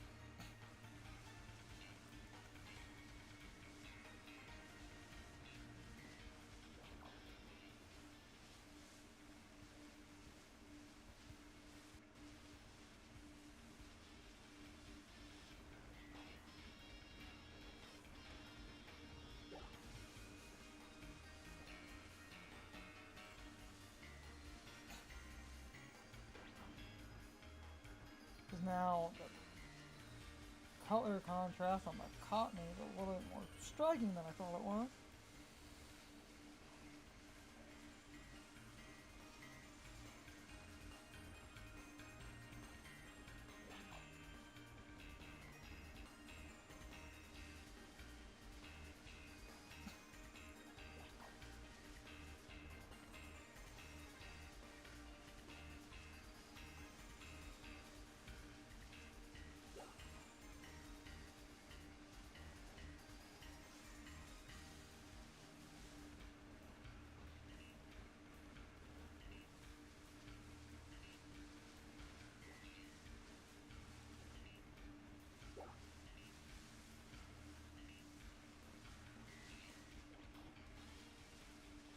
Oh.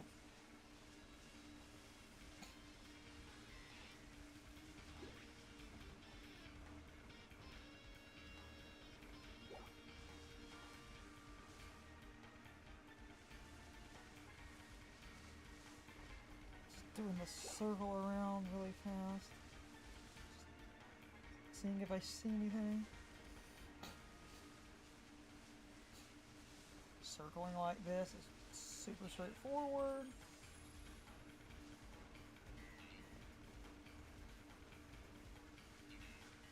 This gives me a decent spawn rate.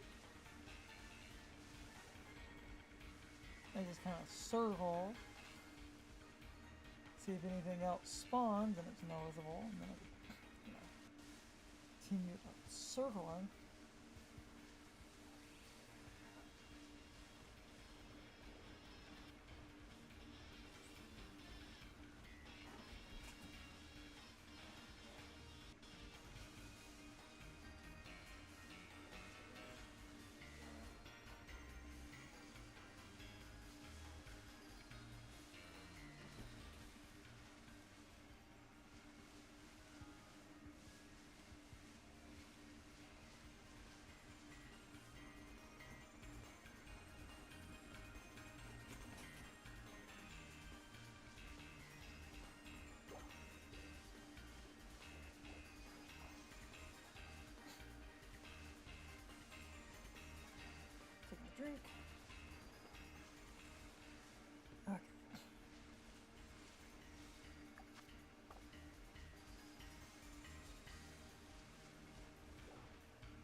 And with how quickly you can do loops like this,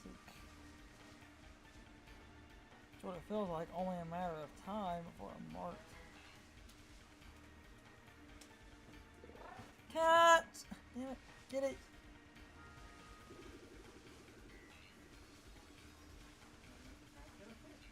Damn it, cat.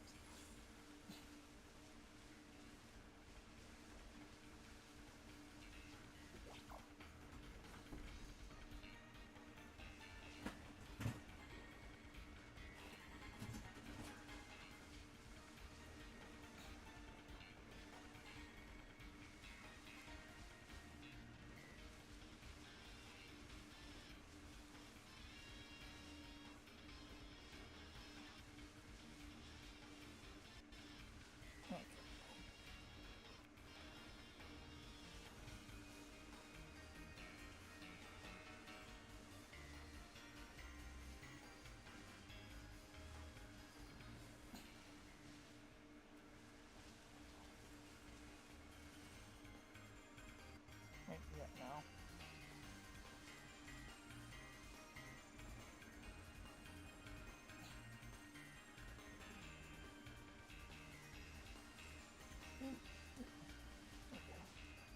Back to what I said earlier was just how quickly you can kind of do this loop around. It's not super hard to get a shiny or two to spawn.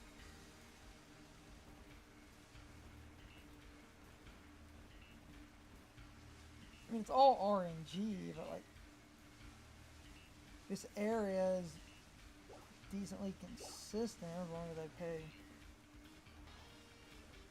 somewhat close to TMC. Now that I've seen the Cottonee, it stands out more than I thought it would, but that's still kind of semi-hard to notice from a distance.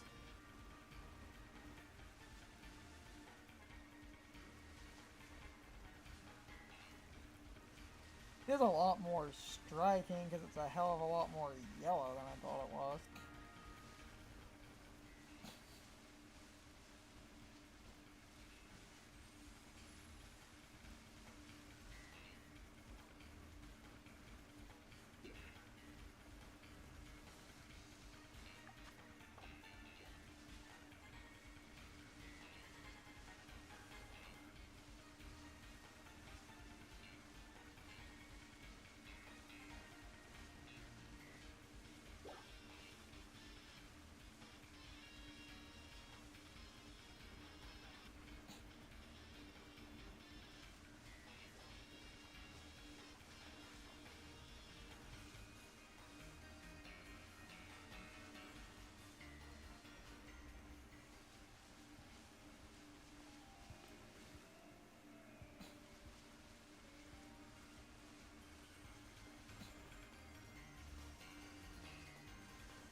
So we'll just literally do laps.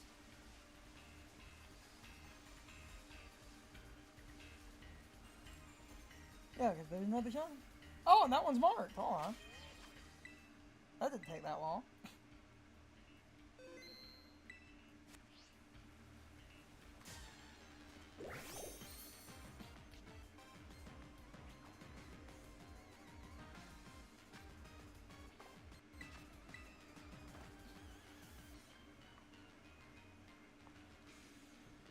Dang it.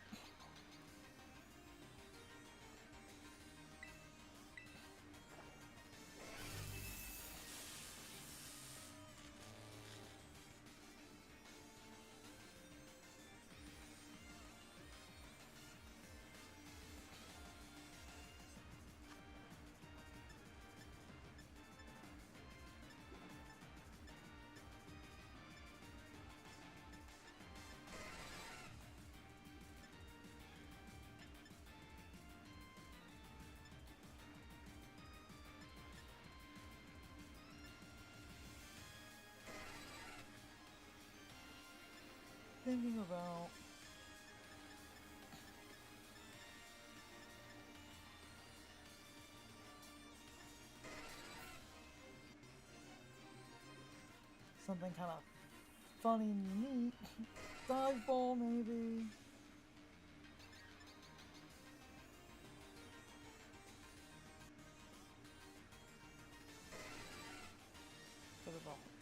The horns are blue. On a Whimsicott.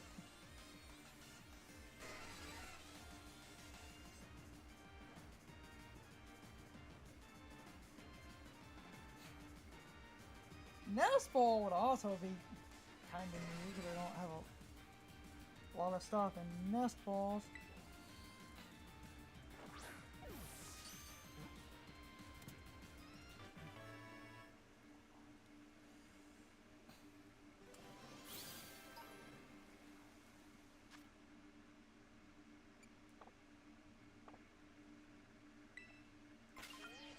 Check the mark though.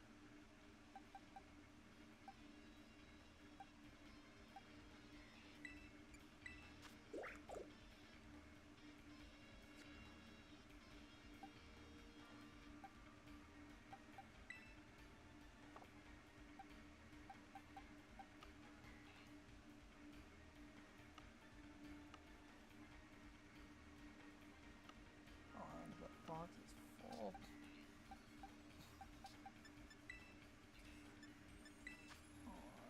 Damn it.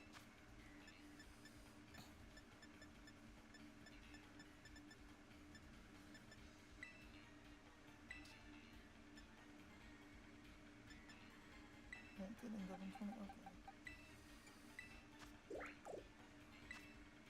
Oh yeah. It's raining. I thought so. It's neat.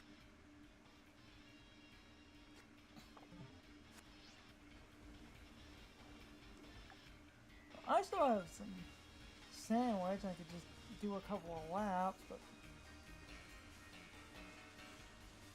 see what we end up with. That I can end off.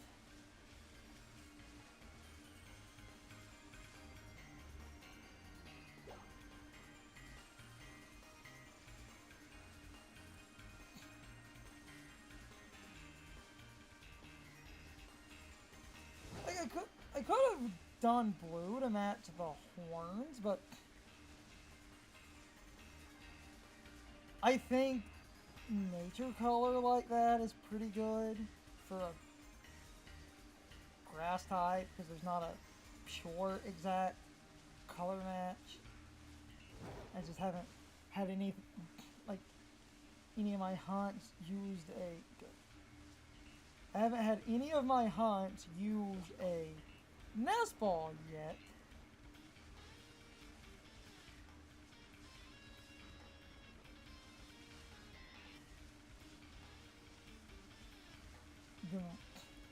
Stop it. I will evolve him though. And that's only going to leave my one hunt, which I will try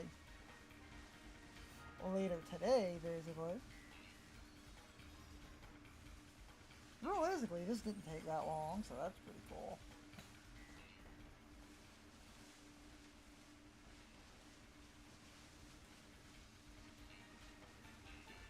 With time left, I might get another Mark Shiny.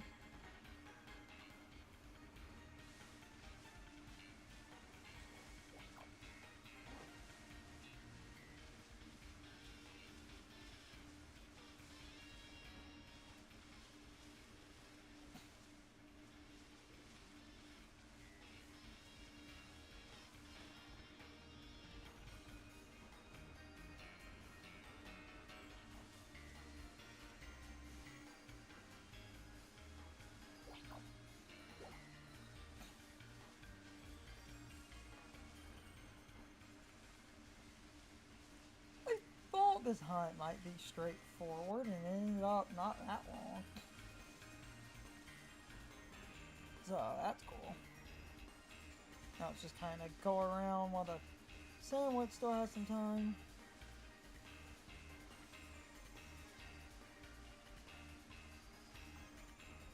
See if I get another marked shiny.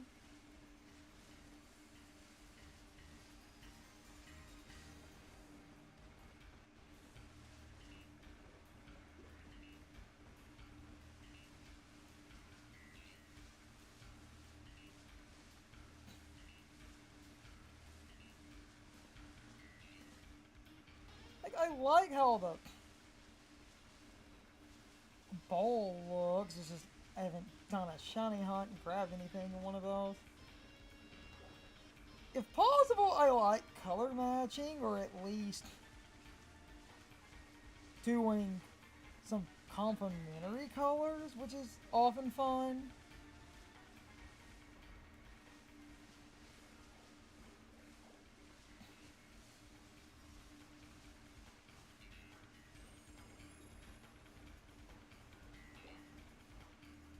Or just an interesting,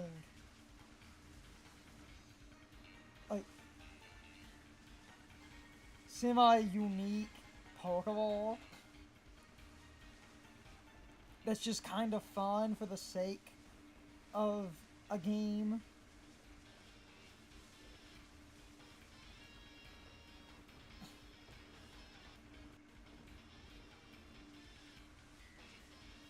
Because the idea of certain special Pokeballs existing or not existing can be kind of fun.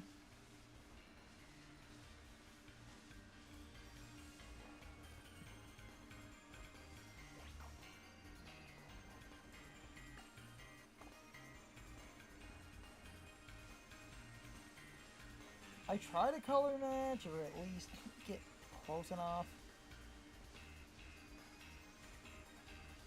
Then some unique Pokeballs are just fun because they're unique.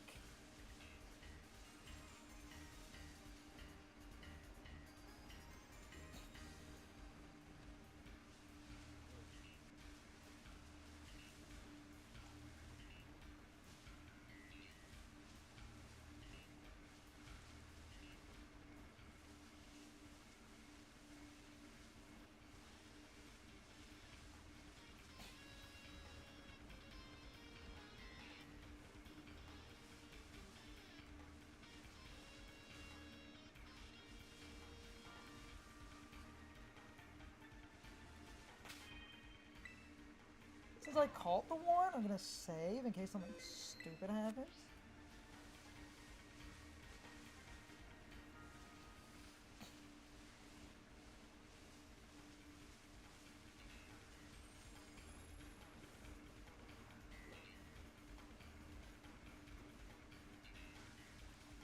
When the sandwich ends, I can do nickname,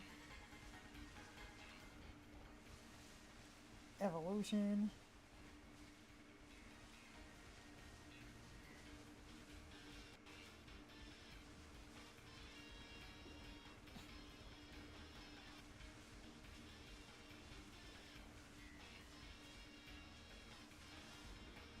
See what happens.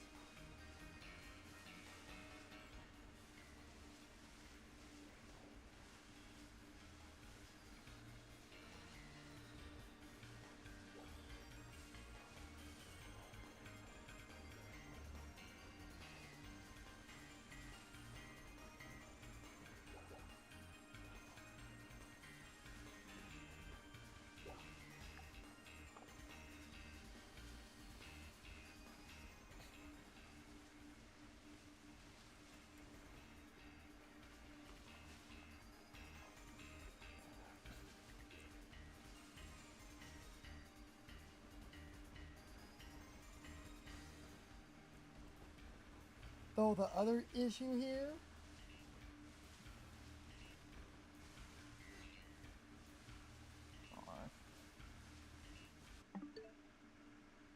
gonna get up and use the bathroom again, finish that sandwich, evolve that thing.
bathroom.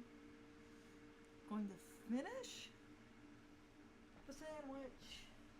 See if I have a sunstone, which you unfortunately can't buy, which is stupid.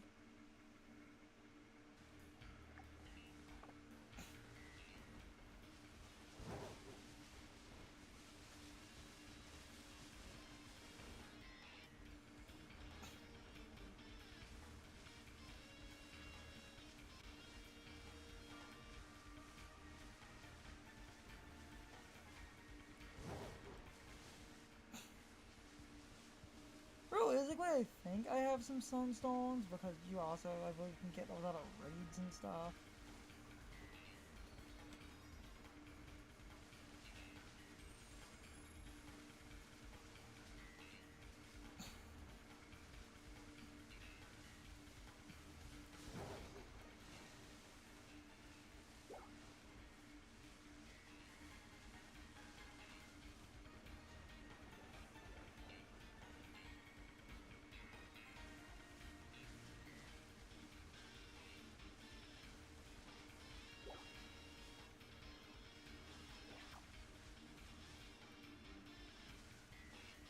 Okay.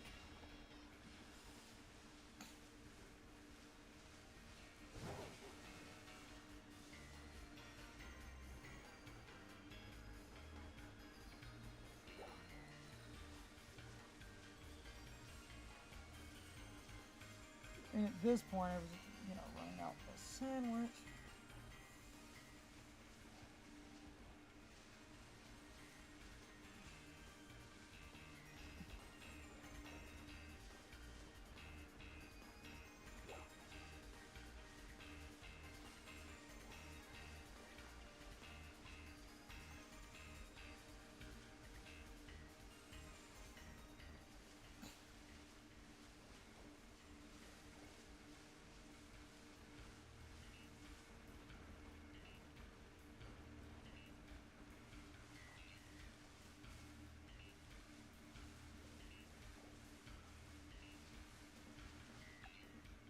Which is fine.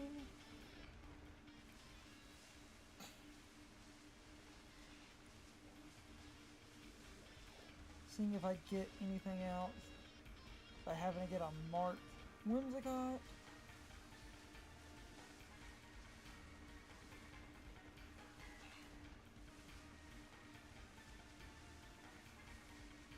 And this time, that'll be convenient. Save me a sunstorm, but I should have a few of those.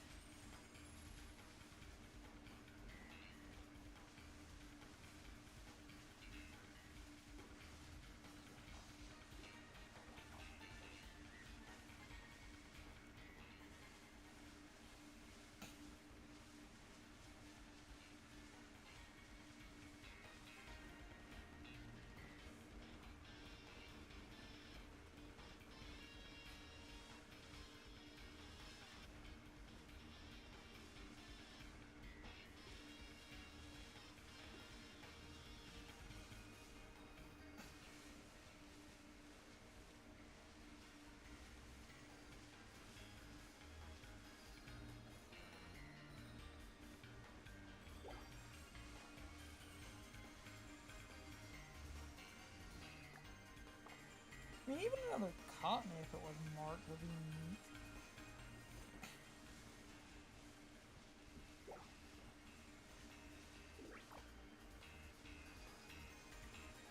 Got the one, though.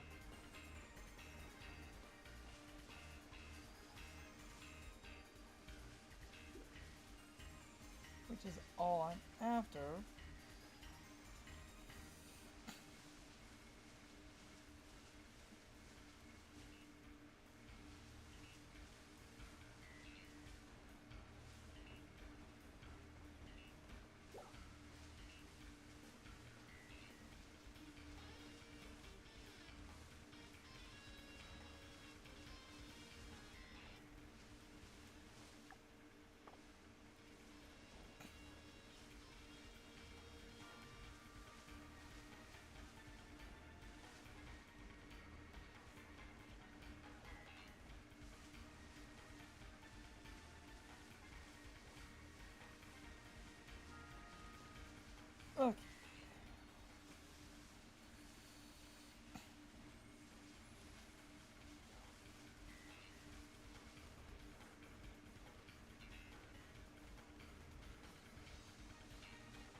fine. I got my shiny with the mark.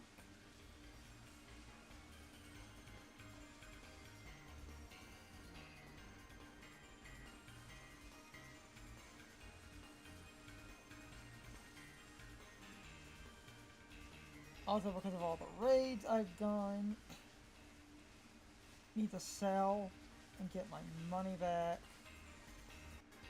And do my shiny hunt for the other shiny I need.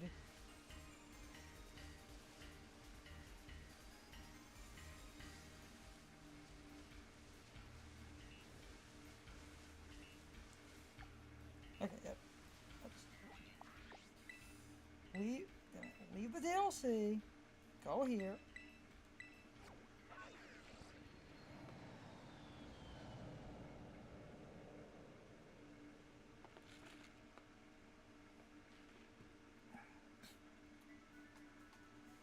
Gonna sell my crap. I'm going to save. Do a nickname.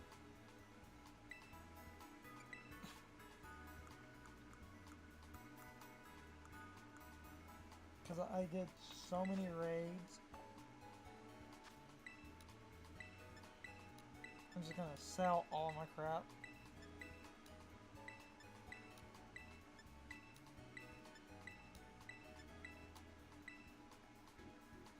This is all stuff to sell. Okay. I just forgot to do that. Because this also means outside of a shiny hunt in another day or two, I'm going to do more raids.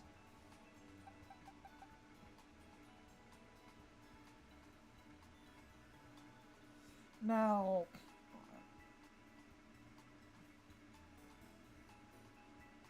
as far as a nickname,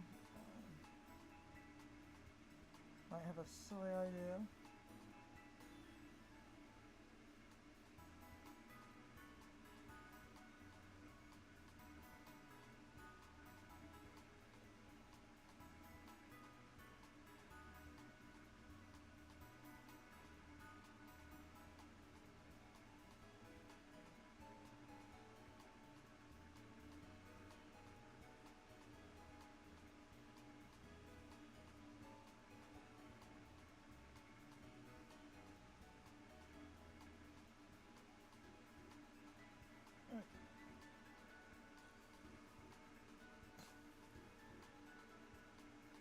One idea, yeah, a little bit long, but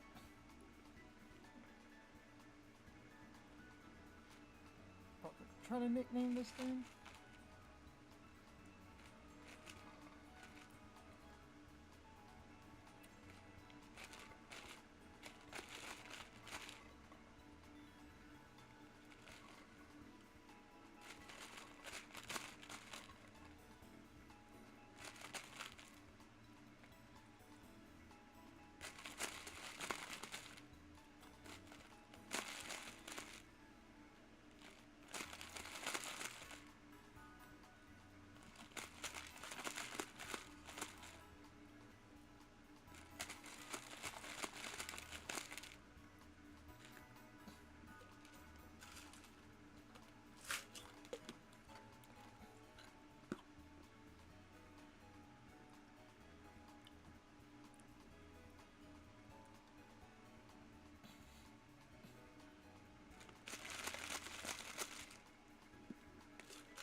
Okay.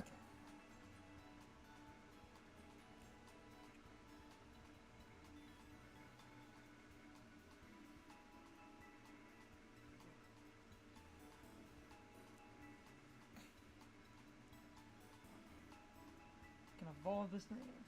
Just trying to come up with a good name.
that.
Okay.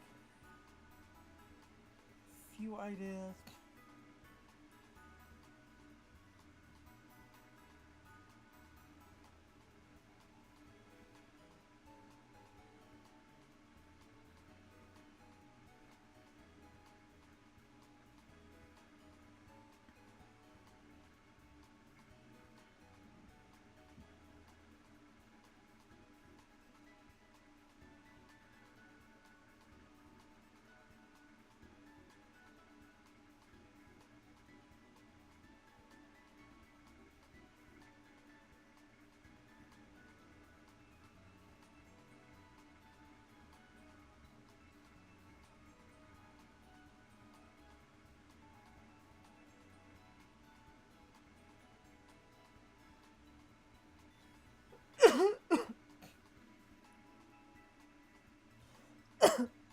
Well, I'm sitting there for a second.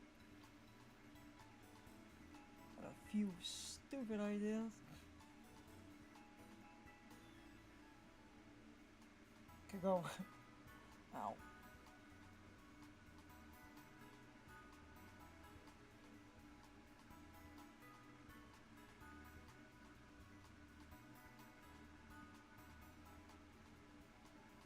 There's a few things that were on my mind.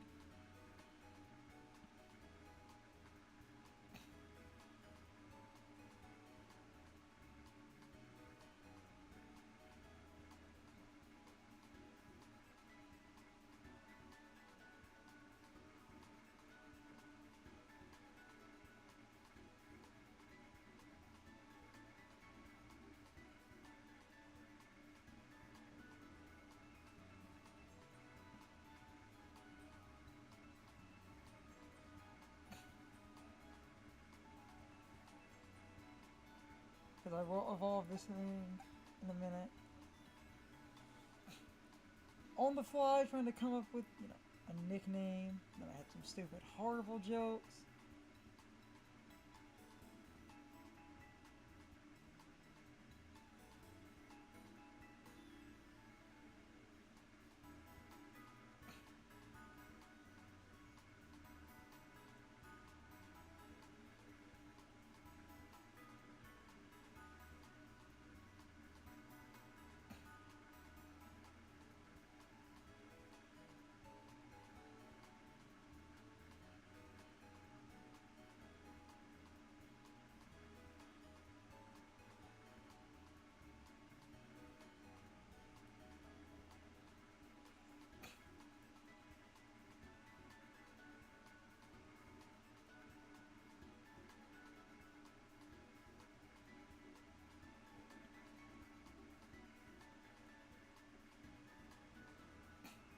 I will end stream in a minute. Check if I have a sunstorm. I was just sitting here for a second trying to think about a nickname.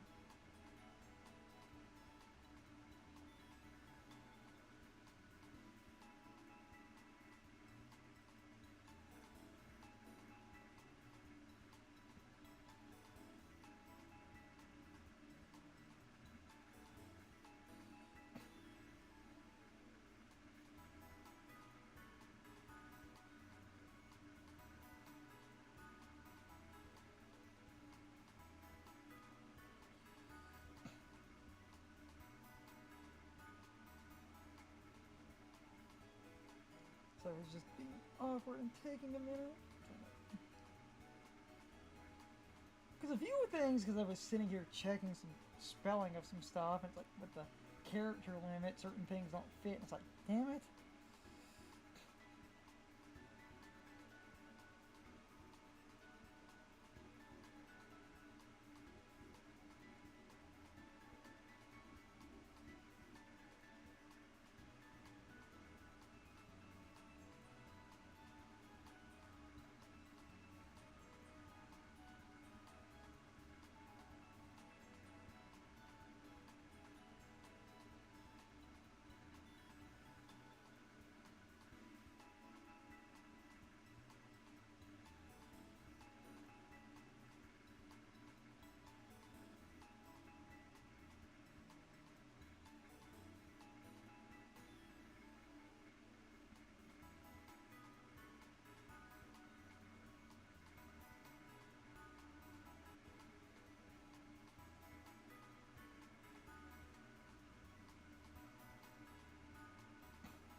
One. Okay.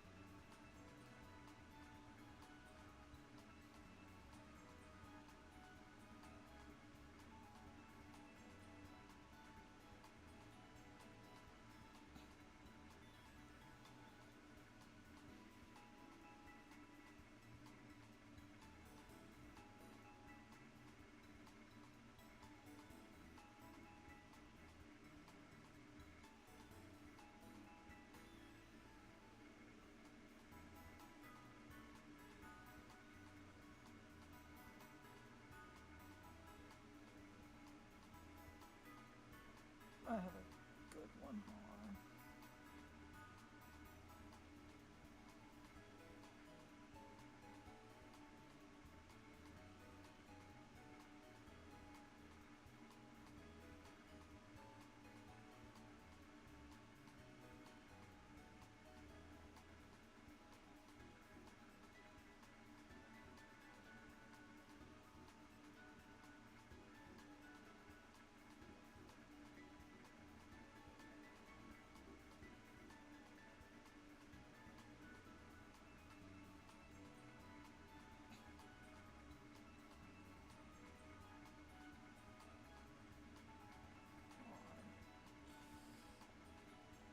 Just checking the spelling of something.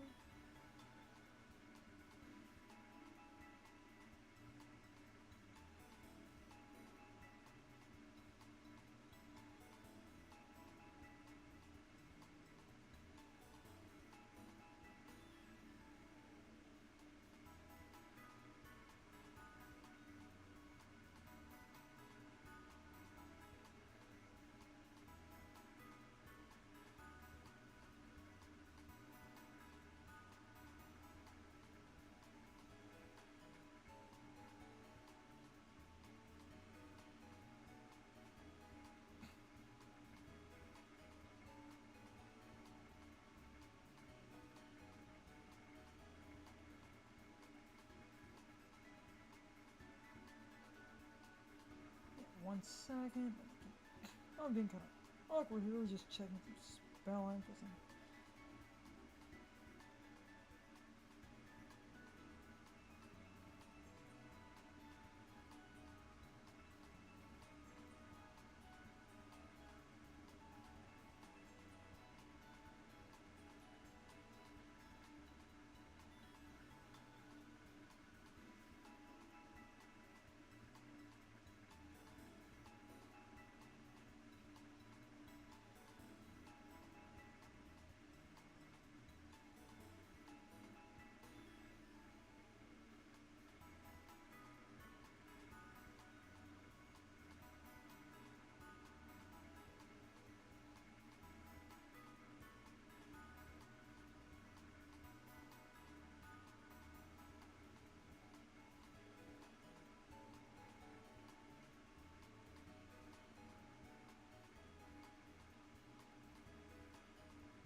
think I have a good idea now.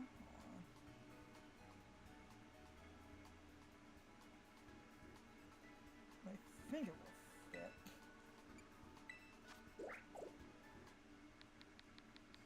We'll see about the sunstone. I was just trying to.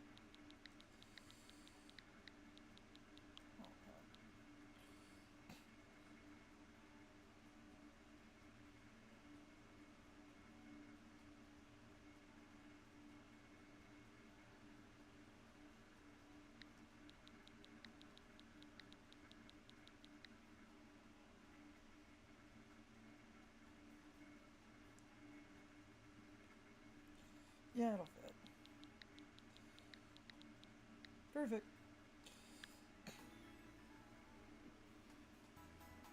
I was like awkwardly sitting there for like 10 minutes. That just came to me because it's just a fun play on what a Whimsicott is. Now let's see if I have a sunstone in this game. I think I do.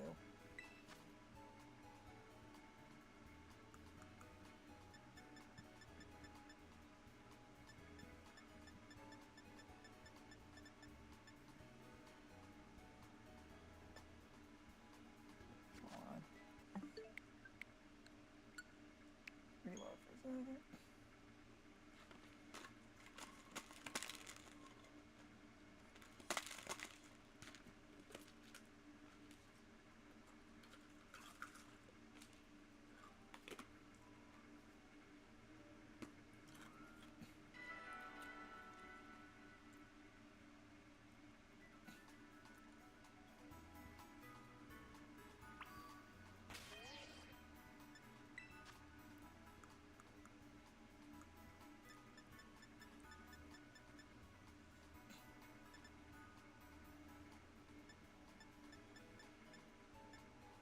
Okay.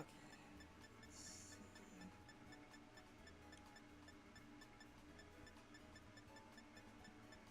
Oh yeah, I do have one sunstone. Works for me.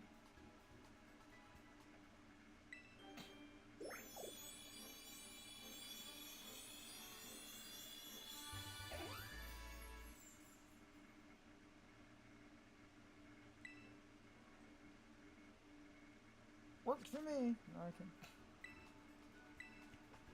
save again.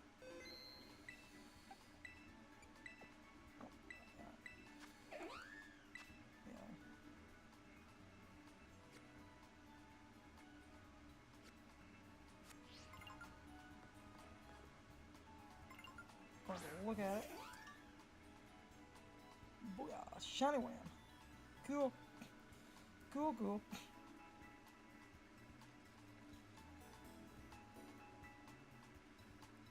Okay, I'm gonna try to end.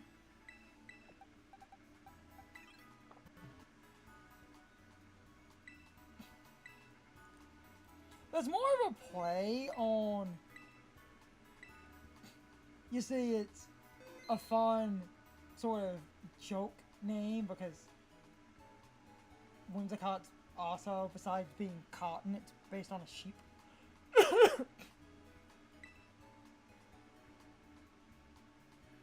And I like doing some silly stuff every so often.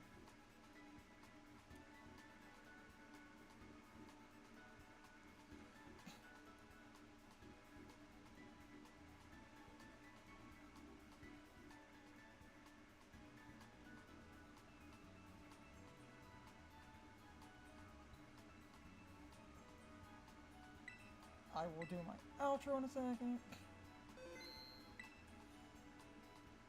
I also love when you do the in a title because it then, with the marks, doubles up.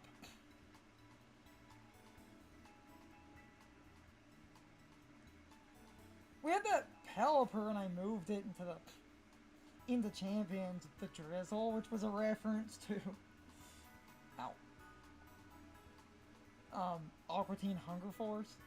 And I've always loved the, because then it's like more like a title, and with the extra title,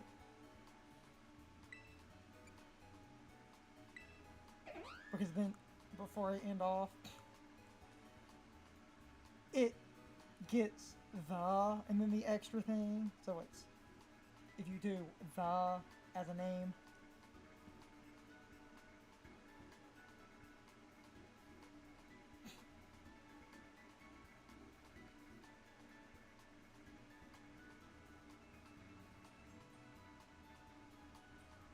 It's like the Drizzle, because he wasn't just Drizzle, he was the Drizzle.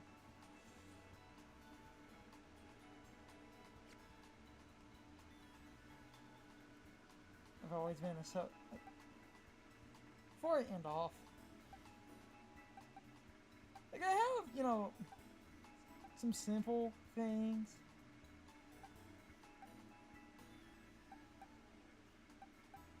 Yeah, I use that name more than once, that's fine.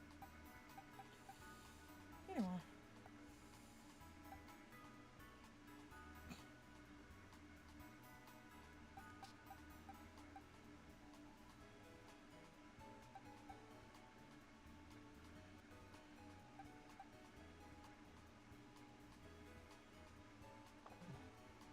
I saved the bone. Oh, I save one additional time like a crazy person.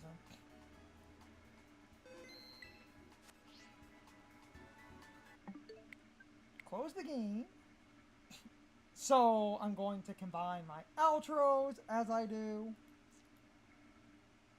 Even if no one was here, I still got my damn shiny, so that's cool.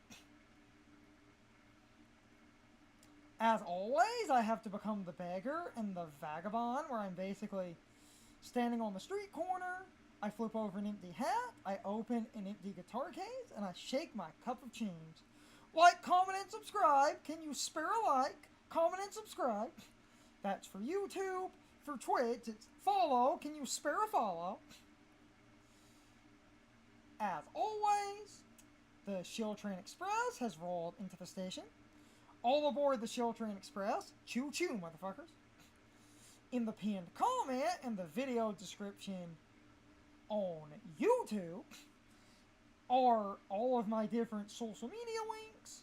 Some of those sites are cesspools, but you can talk to me and follow me on social media or whatever the following equivalent is. Twitch has a bit of a widget limit.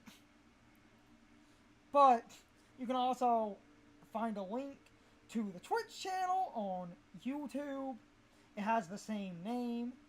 On Twitch, you can find a link to the YouTube channel since they share a name.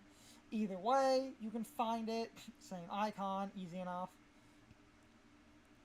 There's also a link to the Patreon. I have a widget for that on Twitch. I will never do Patreon exclusives. I will never nickel and dime people. But I was looking at a UPS battery backup, some hard drives, and our mother had surgery, so some extra money would be kind of nice. I'm not trying to guilt trip people, that just happened. I don't want to feel like I'm guilt tripping people. But every dollar helps. With that said, we've reached our destination, so now departing the Shield Train Express. Goodbye, motherfuckers, but before you go, I'm doing the final outro for YouTube. I hope you all enjoyed the video. For Twitch, I hope you all enjoyed the stream. But either way, I hope I will see you all next time. So as always, good morning, good afternoon, good evening, and good night, everybody. I hope you come back someday. See you later.